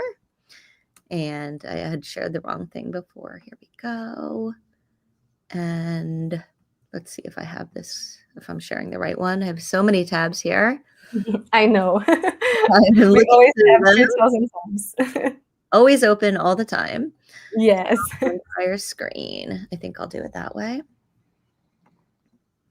And then I'll just go through the presentation here. So I'm just going to present. And there we go. So, email marketing automation and AI. So AI kind of goes hand in hand with anything that is like kind of using the word automation. So I just wanted to, really basically, digital marketing has evolved, and I've been in the advertising and marketing industry for years, starting out in 2007. And back then, everything was print-based. Was working for a newspaper in Philadelphia, and digital marketing was, not even really there. There was websites, you could advertise on a website. There was email marketing, but there was not the tools that are available now. So, I mean, again, like we had static web pages. Now we have dynamic interactive platforms, and social media was just starting to come out back then. So there wasn't a way to kind of market your business on Facebook when it first came out in that time period. So email marketing is a crucial part of the evolution, and it's adapted alongside the changes in the technology that we use for digital marketing. So, instead of just sending newsletters, it's kind of now when we're looking at an email strategy, we can get a lot more sophisticated. Digital advertising is a lot more targeted and trackable than the old print ads or TV advertising. Everyone's sitting in front of a TV back in the day and they're watching something together as a family. Now everybody's on their devices on different platforms. So email is a way to kind of capture an audience and really target your message to the people who A, you want to reach, and B, who are going to be the most engaged with you. So it's a constant process. Analytics and measurement is key because we need to see if our efforts are working. So if we're looking at reaching people on the, top of mind branding and awareness level, you need to have your message out there for that. And then when you get into the funnel, when people are in the consideration phase and they're doing the research, they're looking at your website, they're liking your social media, this is your opportunity to put the right messaging in front of that audience that is in the consideration phase. And then, when they're at the decision-making phase, the buying, the moment of truth, you want to have those other things. You want to have been on their radar before they get to that moment. Otherwise, they might be just, finding you blindly. So there's so many different things that go into that. And again, there's these emerging trends in digital marketing. There's artificial intelligence with SEO. There's now voice search, augmented reality. And basically, as a business owner, you have to learn to adapt to this. And you're running your business, and we are an agency that we are hands deep in this all the time, learning this. And even with changes in Google's algorithms, they had 2 updates within 3 months, one in July and one in October. So all of our campaigns that we're doing from every platform have to be adaptable. So this is just kind of an intro to AI in marketing. It's a branch of computer science focusing on creating intelligent machines. So AI systems learn, reason, and problem solve. But it's basically a chip, and it's a piece of software that is really has evolved so much that it can learn. It's machine learning. Applications would be, healthcare, finance, manufacturing, but really any industry. And because it's on the tip of everyone's tongue,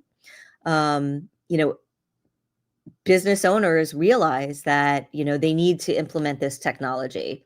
It'll help them save time and, help their teams become more efficient and save time.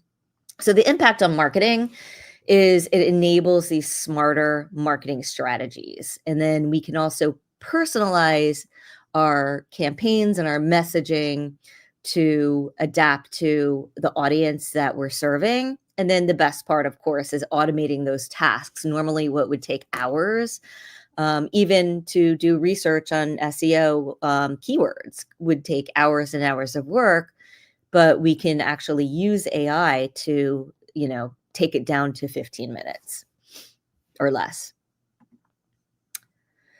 So this is kind of like a little kind of thing that we put together. It's the transformation. We have AI. We have the ability to generate AI-powered ads. There's AI, the use in cybersecurity, task automation, AI chatbots. You're probably seeing a lot more intelligent chatbots on websites now. And of course, the email automation part of it, which lets us personalize the content and even optimizing the send times and then segmenting those audiences. AI note-taking, we use a note taker on every single call that we have with our clients. And it's like having a secretary and a stenographer on staff that will summarize your conversation, look at like what you need to follow up with, and really condense that time for you. So how do you integrate it into your marketing strategy? So it really requires a systemic approach, and you really want to define objectives. You need to clearly define your goals. That way AI can come in and help achieve them. Continuous monitoring and analysis of the results so that we can basically teach and train AI how to optimize to the best results. Choose the right tools that align with your objective and your budget, and really start small. Begin with some small pilot projects. Really you need to learn AI yourself and the best ways to analyze it, adapt it, and then get so automating some of these tedious tasks, really your time and your team's time and energy. AI can automate the campaigns, help with the segmenting of the audience, and then optimizing for delivery times for better engagement. AI also can help with scheduling posts based on, the data that's available, on the campaigns that you're running. And then the reporting and the optimization, we can automatically generate reports and performance metrics that would have formerly taken hours and hours of work to kind of set up. AI can kind of really save time on that. So email marketing, some effective AI strategies we'll talk about next. And it's one of the things is optimizing your content and your campaigns. So because AI can analyze large data sets and kind of really understand the audience's preferences, can personalize the content, these can really help with your subject lines, with the content that you're putting in your email, and pretty much putting out to that specific audience that you're trying to attract and engage. And then enhancing the customer journey and their engagement. So really, AI can, in a brief amount of time, analyze interactions, to make suggestions to content based on, individual customers. Chatbots and virtual assistants will actually be out there representing your company, so don't launch them until they're fully trained. And they'll be able to, really help, bring your team the most engaged content. If they're on your website and they're engaging with a chatbot, you'll be able to get, the chatbot will get as much information that they can from that potential client or prospect, and make it a lot easier for your team to kind of go in there and engage with them with the right information. And then they can also, look at feedback. The AI can analyze the customer feedback, and they can also do things like create quizzes, polls, and do that to kind of understand your customers better. Predictive analysis, which basically is using historical data and machine learning to forecast future trends based on customer behavior. So this can really help, again, going back to increasing your efficiency, but it can lead to more targeted campaigns, higher conversion rate, and without having to spend extra, resources and money on that to support that growth. There's some ethical considerations. So AI is relying on data. So there are concerns about data privacy. So really making sure that, you have that, your privacy policy, your website is your, basically your content. When somebody comes on, usually you'll have a cookie pop-up banner and it talks about the privacy. AI can inherit biases. It is machine driven. It's not human. So like a human, though, it could have some biases that they might not even, that you don't necessarily factor in. So there's a lot of different things that you just want to consider to cover, yourself and your company and, your AI employee. One thing that it's always important that, we work with an insurance company, Herrick and Associates, and the first thing as a marketing agency that we had to make sure that we had coverage on was cybersecurity. So now that AI is, being adopted by companies of all different sizes and shapes and forms, one of the things to make sure is that you're covering yourself for any, there's, opportunities for, mistakes or anything else like that. So you want to make sure you're covered. And then you want to make sure that, you're transparent, that you're looking at, AI, within these algorithms and the training of your AI systems, you want to make sure that you're on, that you're taking into consideration, everything that it could be a potential, pitfall. And then, consumers always need to have control of their data. So you need to really be transparent as far as that with your privacy policies and things like that. But really, I think it's just, as you're adapting it, definitely make sure that you have your ducks in a row. One thing that one of the Google updates back in July was on AI written content. So if Google was detecting AI written content on websites and blog posts, they will penalize you. So back in July, we saw a lot of websites get de-indexed completely because of that AI content being detected. So you have to be careful about the way that you use AI. So, you know, like what you have internally is one thing. You definitely want to make sure that, you know, any of these kind of things that you have, that are going to save you time, that's kind of internal. But what you put out externally is different. So don't put out a blog post that's written with AI. We want to make sure that you're compliant with everything that Google wants. Another update that Google did was they wanted, content is very important. So that puts everybody in a position where they need to create fresh, relevant content for Google, who acts like kind of like a librarian. When somebody's searching for something, they're going to put in the results, the websites that are going to have the most relevant, fresh content. But if it's AI generated, you're not going to show up. So there's just so many things to consider. But definitely, and AI is evolving. So what is available with AI now is not going to be the same even a few months from now. There's going to be different things. AI is still in beta.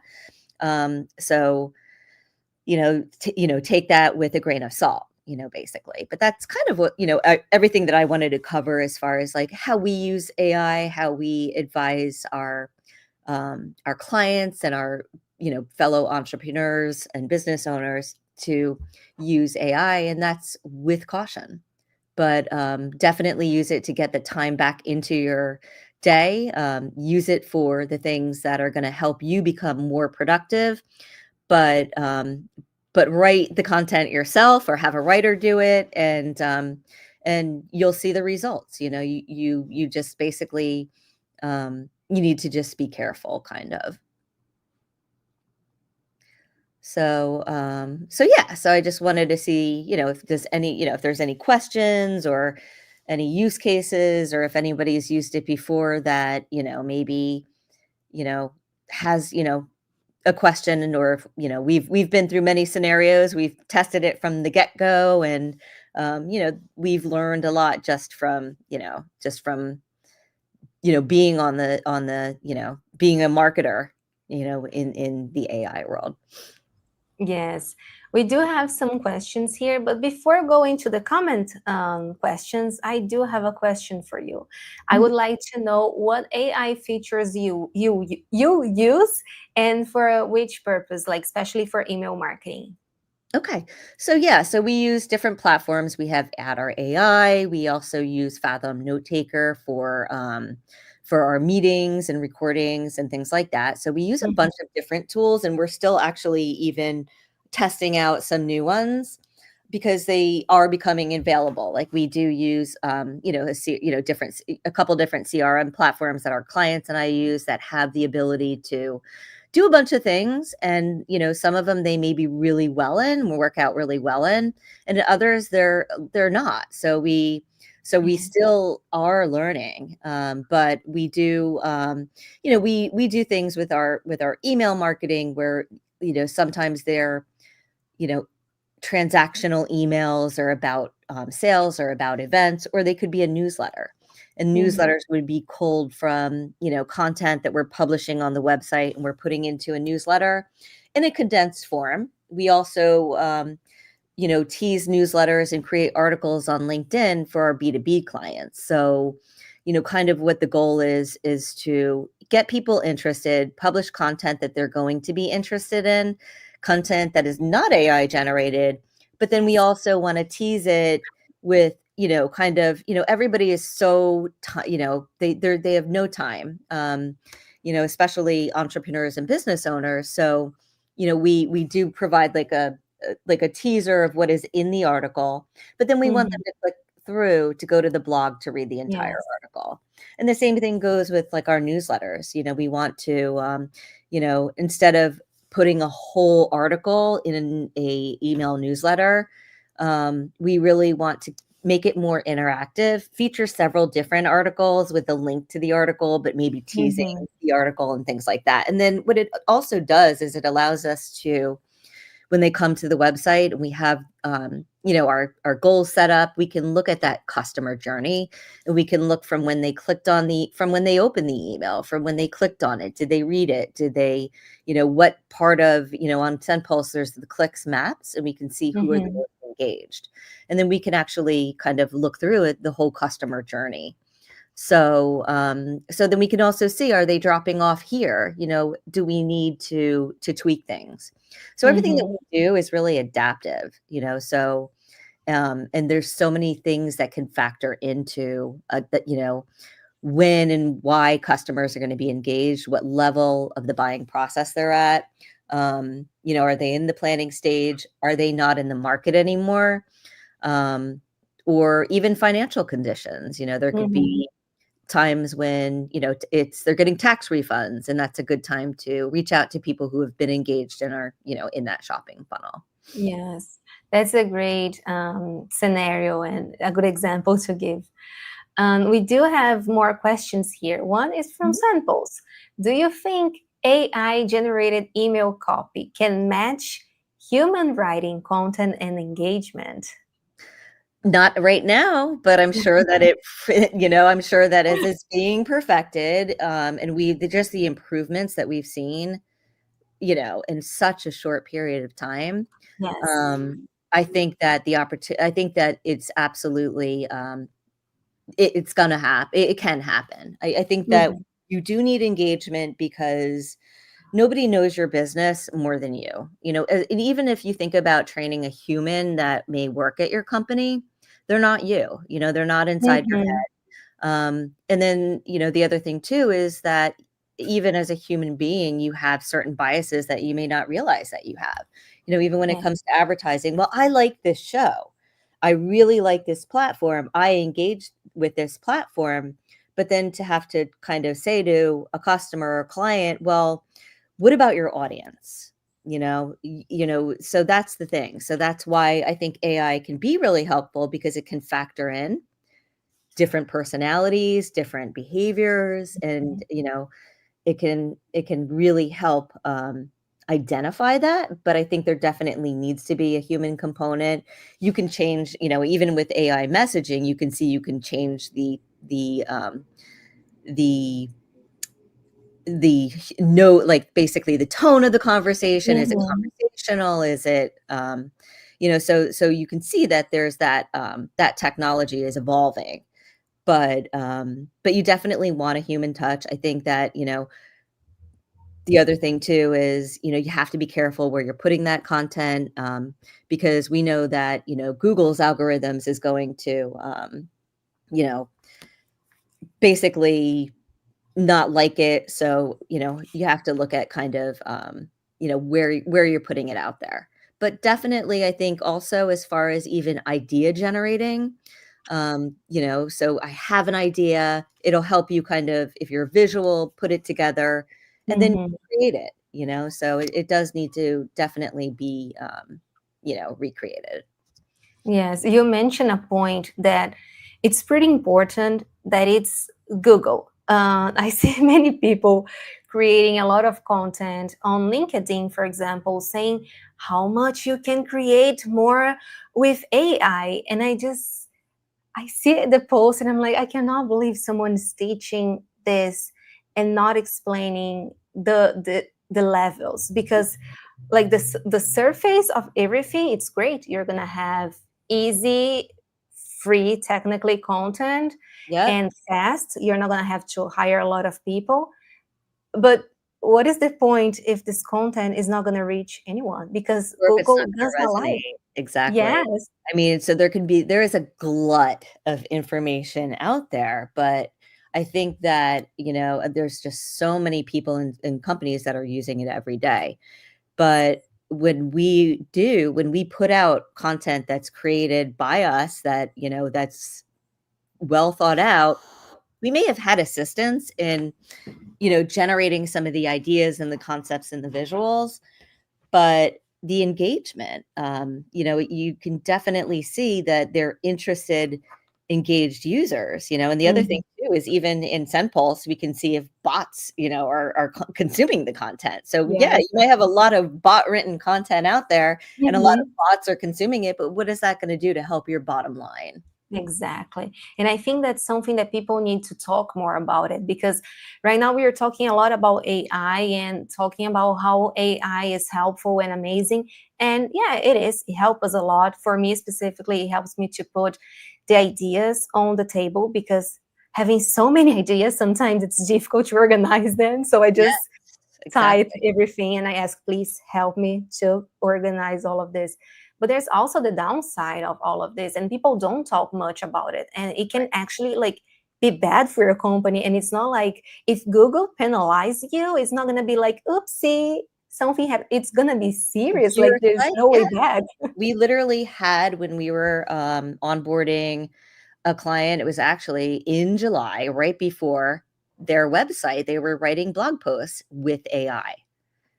And I told her to take them down because we'll be creating written content that's, human written. And literally within weeks, her website was just off the map. So, it's just, you do need to, listen to, especially with us when we're, we have relationships with all of our clients. They trust us, so, so it's important to, they're running their businesses. They are, whatever, they're doing, they're not, a team of experts that are on top of what's going on in our industry. So, we ask our clients to really utilize us for that. And we're, honest with them, you can do that, but however, that can be the drawback. And that was kind of an extreme example of it happening, but it happens. it really, really does, And then the other thing too, with privacy, like making sure that you're covered, you want to make sure that you're transparent with your audience, that, you're basically stating we're collecting your email and, you can get information about, promotions and events and things like that. But, you are giving us this information. We're not sharing it, but we're using it for marketing. Yes. And then they're not surprised. And then they are, they are opting, like with our automation, we're sending it out an email saying, confirm your email. We want to, make sure you're opted in, Yes. So ask again. Yeah, especially right now, all these points are pretty important because there's so many things online. So it's good to make sure, and it's good for the company to have, like we mentioned here earlier, to actually have good leads and good people and people who wants to be there and understand the whole company. Because once you understand what the company stands for, you can actually make even a better connection with the company, because if the values are the same, perfect. And if you're sending out a bunch of AI generated content, people are not going to be interested in that. They are going to start marking you as spam. And then what's going to happen then?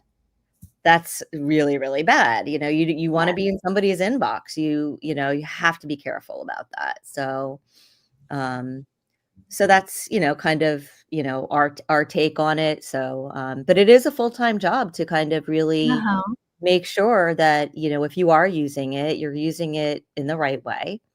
And an AI, AI is not going to be able to go out there. And if you're like a business owner or a marketing company like me, go out and meet people and network and talk to them about their businesses. Yes.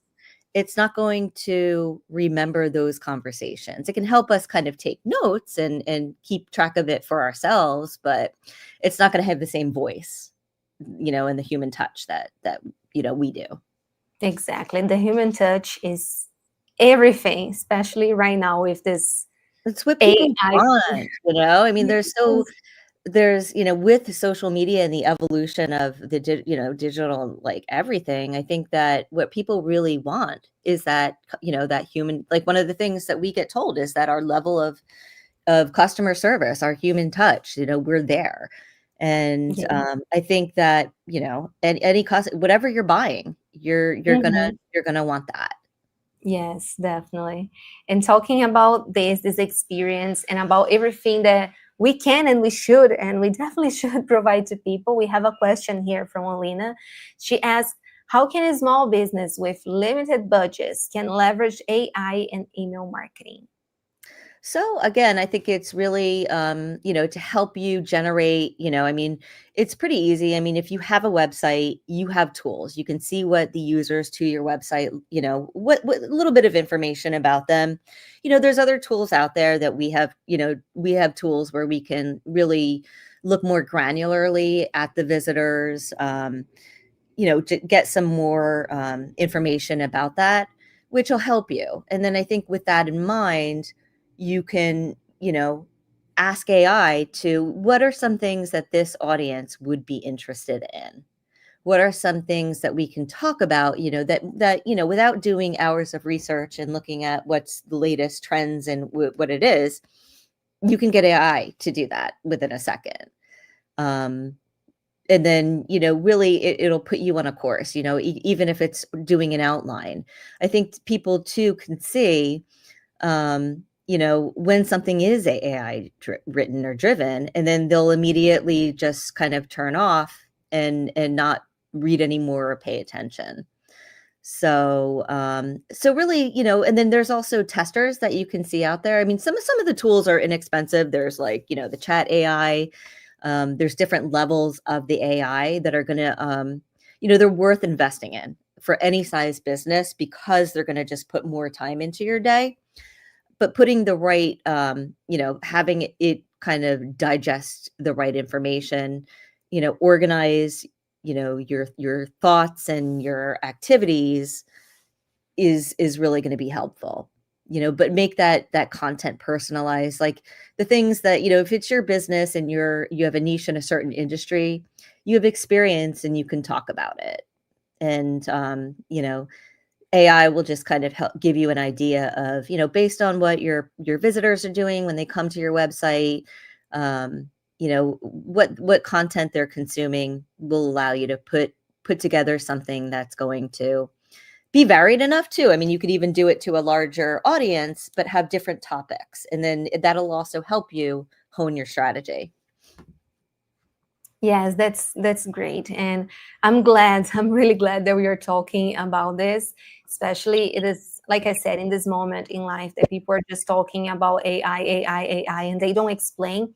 And sometimes that even for me personally, I feel like people are talking about AI in a perfect way so much that sometimes I keep thinking about, well, am I not able to do something? Like, should I just rely on AI? We start like guessing, like, not trusting ourselves. And we study a lot to like be here. So this whole AI thing sometimes get into people's mind because we think it's so perfect that we should trust. And it's not the case. We should trust us. It's still in beta. It's still in development. There's so many different programs and developments that are out there.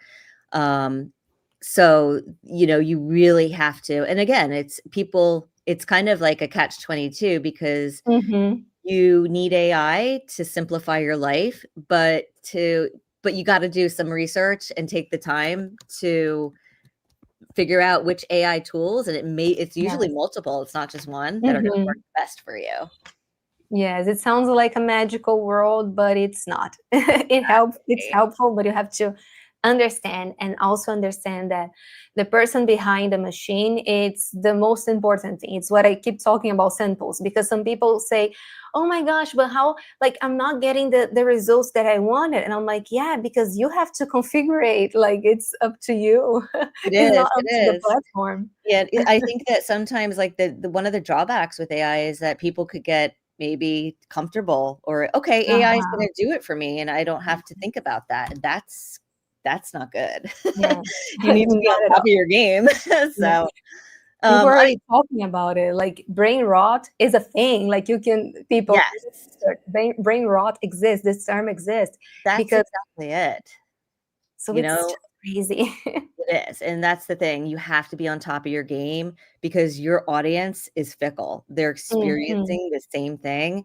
They have ad exhaustion. They are, their time span is like that small.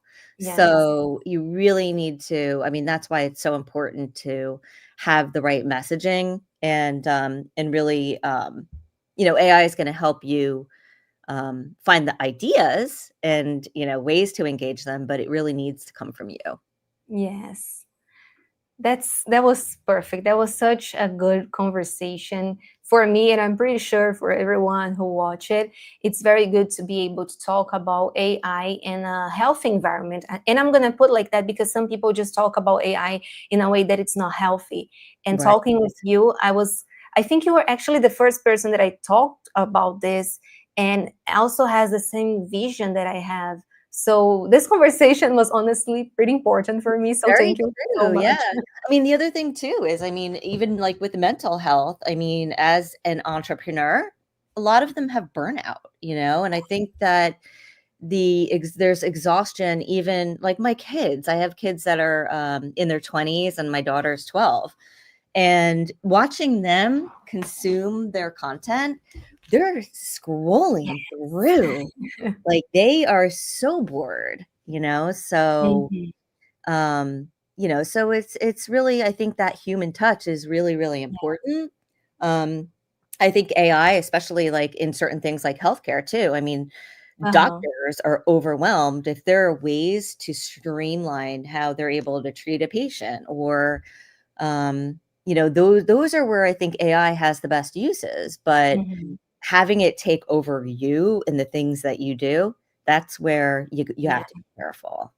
Yes. By the way, people, don't use AI as your therapist, because I see that some people do it and I'm like, no, no, don't do it. I'll save some time. I don't have time for that. I'll just have AI. Yeah. You know how tempting that No. is? Like, go tell AI your deep secrets and everything that you Mhm. feel like this. It'll come out with an outcome, and yeah, you're good. And the reason you're at the therapist is because it's as easy as that, right? Yes, So, exactly. People study for so many years and for you've an been doing, AI. you kind of know what to do, but AI is not going to make you do it or do it for you. Yes, exactly. So thank you so much, Melissa, for the My talk. It was a pleasure. pleasure meeting you. I'll put my Instagram in here.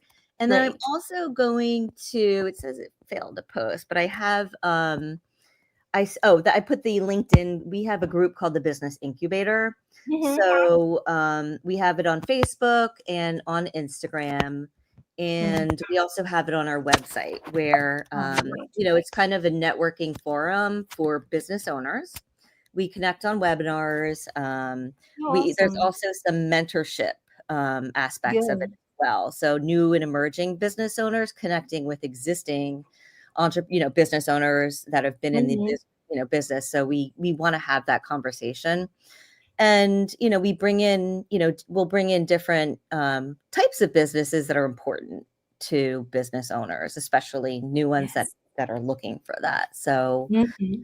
but I think it's, as entrepreneurs, we really need to, support each other and, Definitely. have a dialogue, and we need somewhere, we're somebody's boss, but sometimes we need a community of our own, so to speak. Mhm. Yes, definitely. I saw here that Olina already posted the link to the group here on the comments, so people go there and check. It's pretty important. So yes, thank you Perfect. so much again. The Instagram as well. I think I posted Uh-huh. it twice. So this is the Instagram. And definitely, we'd love to have anybody in our group. We've gotten a lot out of it already, and we're getting ready to do, some more webinars and just conversations about different topics. Awesome. I know I didn't click it yet in the link. I will click it after the conference, but I'm pretty sure it is amazing, because from what I spoke to with you here today, I already know that the group is awesome and with awesome people. So I'm excited to check it out. Thank you, and I'm excited to try using the StreamYard platform for our next webinar. Please try. I love it. We're always trying different, platforms, and so yeah, we're Yes. excited about that. You're gonna love it.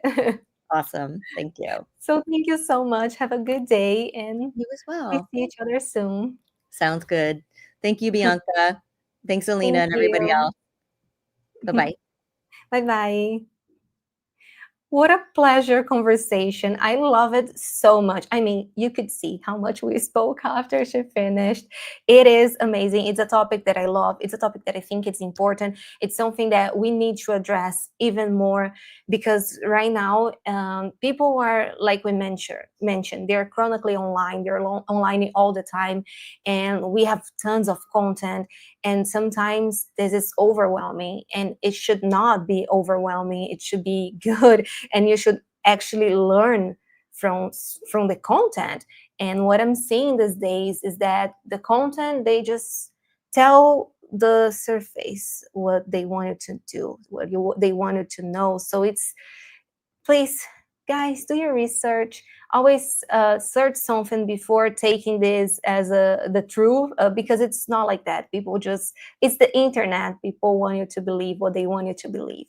So make sure you understand about the subject before going all forward. And that's why we have these types of conferences, because we want to make sure you understand everything about something before you jumping into this segment. So it's important. Please do your research about whatever it is. It doesn't have to be about AI, about email marketing. It can be about something in your personal life.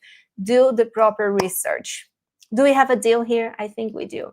So something that I would like to address, let me upload the page. Okay, I just saw that we hit 61 likes in this video, so thank you so much. We went like more than my personal goal. So thank you so much for helping out.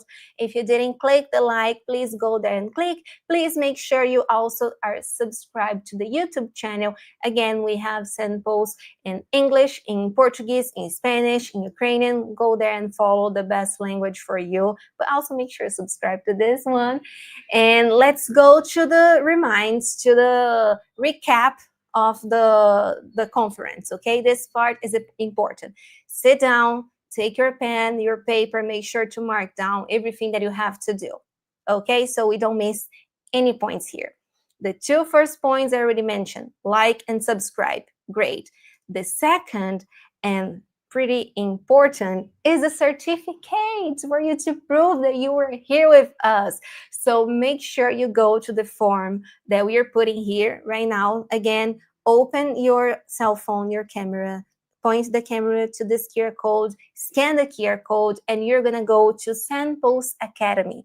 There you're gonna have recordings of this conference and much more things, because we have a lot of classes there that you can learn more with us. So go there. Go to register in case you don't have an account. If you already have an account, just click and I already have an account and you enter your account and your password. In case you forgot your password, of course, you can click forgot password and do your password once again. After you log into your account, the class will appear as new courses in this section. And then once you click, you're gonna open all the classes and you just click all of them as done. And that's pretty much it. You're gonna send you the certificate, and it's that easy. And also with these classes, you can go back all the time. You can also like put stars there for us to know how much you enjoy this conference. So it's pretty important that you guys do that for you to get the certificate. After you got the certificate, what are you gonna do? I think you already remember, but I'm gonna mention again. After the certificate got in your mailbox, then you're gonna save it. Then you're gonna upload on LinkedIn, not only on your profile so you can prove your hours here, but also on the post. You're gonna create a magical post for us. You're gonna tag SendPulse, you're gonna tag us, the speaker, everyone, and you're gonna say, hey, I had an amazing day with SendPulse. It was awesome. I learned this, and that. That way, you're going to bring more people to your profile. That's already some tips. I'm already giving you some tips. You're going to bring more people to your profile. So your profile is going to be like there. People are going to, come to you. We're going to comment. People that are here are going to comment. That way you make more connections. Do you see the circle? Do you see the flow? So yeah, that's all the strategy behind posting on LinkedIn. I'm pretty sure you guys already know, but that's the tip. Please do it. And once you do it, you're going to make even more connections, because like I said, and like everybody that was here is talking about it, connections is the key. Relationship is the key for everything. So make sure you do that so you can make the best out of it. Talking about the best out of it, let's talk about SendPulse. I'm going to remind you what SendPulse does in case you still don't remember, but I'm pretty sure you do, because at this point, you already love SendPulse. You already created your account using the coupon code. So I'm just going to remind you, just because I am your friend. So SendPulse is a multi-channel marketing automation platform that allows you to send email marketing, SMS, Viber, and WhatsApp campaigns and work with clients using chatbot for Facebook Messenger, for WhatsApp, and Instagram. You can also set up auto replies and create sales pipeline on Instagram, WhatsApp, Viber, Facebook, and Telegram using our visual chatbot builder. With SendPulse, you can connect the GPT model from OpenAI to your chatbot to provide your users with even more proficient automated replies and help them solve additional questions. Because sometimes they'll ask you something and you didn't make a flow for it, and you want to make sure people get the reply they need, because, you know, people need answers. So you can do that with SendPulse and with OpenAI. And with all of that, you can track easily all of your marketing activities and client information with SendPulse CRM. All marketing communication is easily managed with Automation 360, my favorite tool that I'm going to talk about it for years and years, because Automation 360 is the best way for you to test SendPulse, to make sure the message is going to get to the person, wherever the person is, 24/7, all the time. The person did not open an email, is going to receive an SMS. Didn't check the SMS, is going to receive a web push notification. Everything in one board. Yes, it's amazing. I know it sounds magical, because it is. And the name of that is SendPulse. So make sure you also scan this QR code here so you can get a coupon code and you can register to SendPulse and start testing everything that we provide right now. Don't leave for tomorrow. Don't leave for tomorrow. We need it right now. That way you have time to think and start implementing as soon as possible. Okay?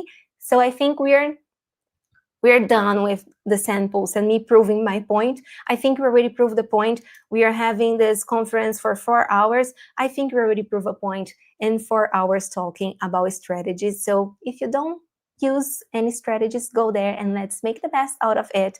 Don't forget, we have YouTube channel, we have classes, we have knowledge base, we have glossary, we have blog, we have everything you need to make sure your experience with us is going to be the best. Okay? And about the best is us, is the best is our community on Facebook. So please make sure you go to our Facebook community on the Facebook community on Facebook, our Facebook community. It's amazing. There's a lot of people there. And also to celebrate this conference, we shared there a guide of 30 base collection ideas to make sure you're going to get the base that you deserve. It's not the base that you want, it's the base that you deserve, because you're amazing and you're going to get a good base. So scan this QR code here, go there to the group, say hello to people, say, hey, I just came here from the conference. We would love to know. And again, connections, remember the whole circle. So go there, say hi.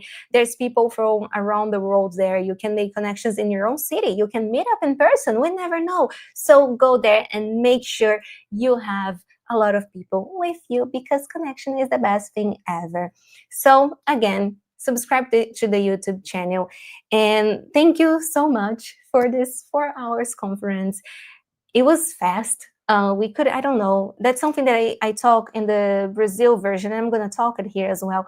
We could do just like 24 hours of live, 24 hours talking about strategies, about, I don't know, whatever you guys want. I think it's a great idea. Let's do it. And let's meet up in person as well. If you're in Brazil, let's meet up. If you're in Ukraine, let's meet up. Let's meet up. Okay, that's magical. Let's bring it this outside of YouTube page.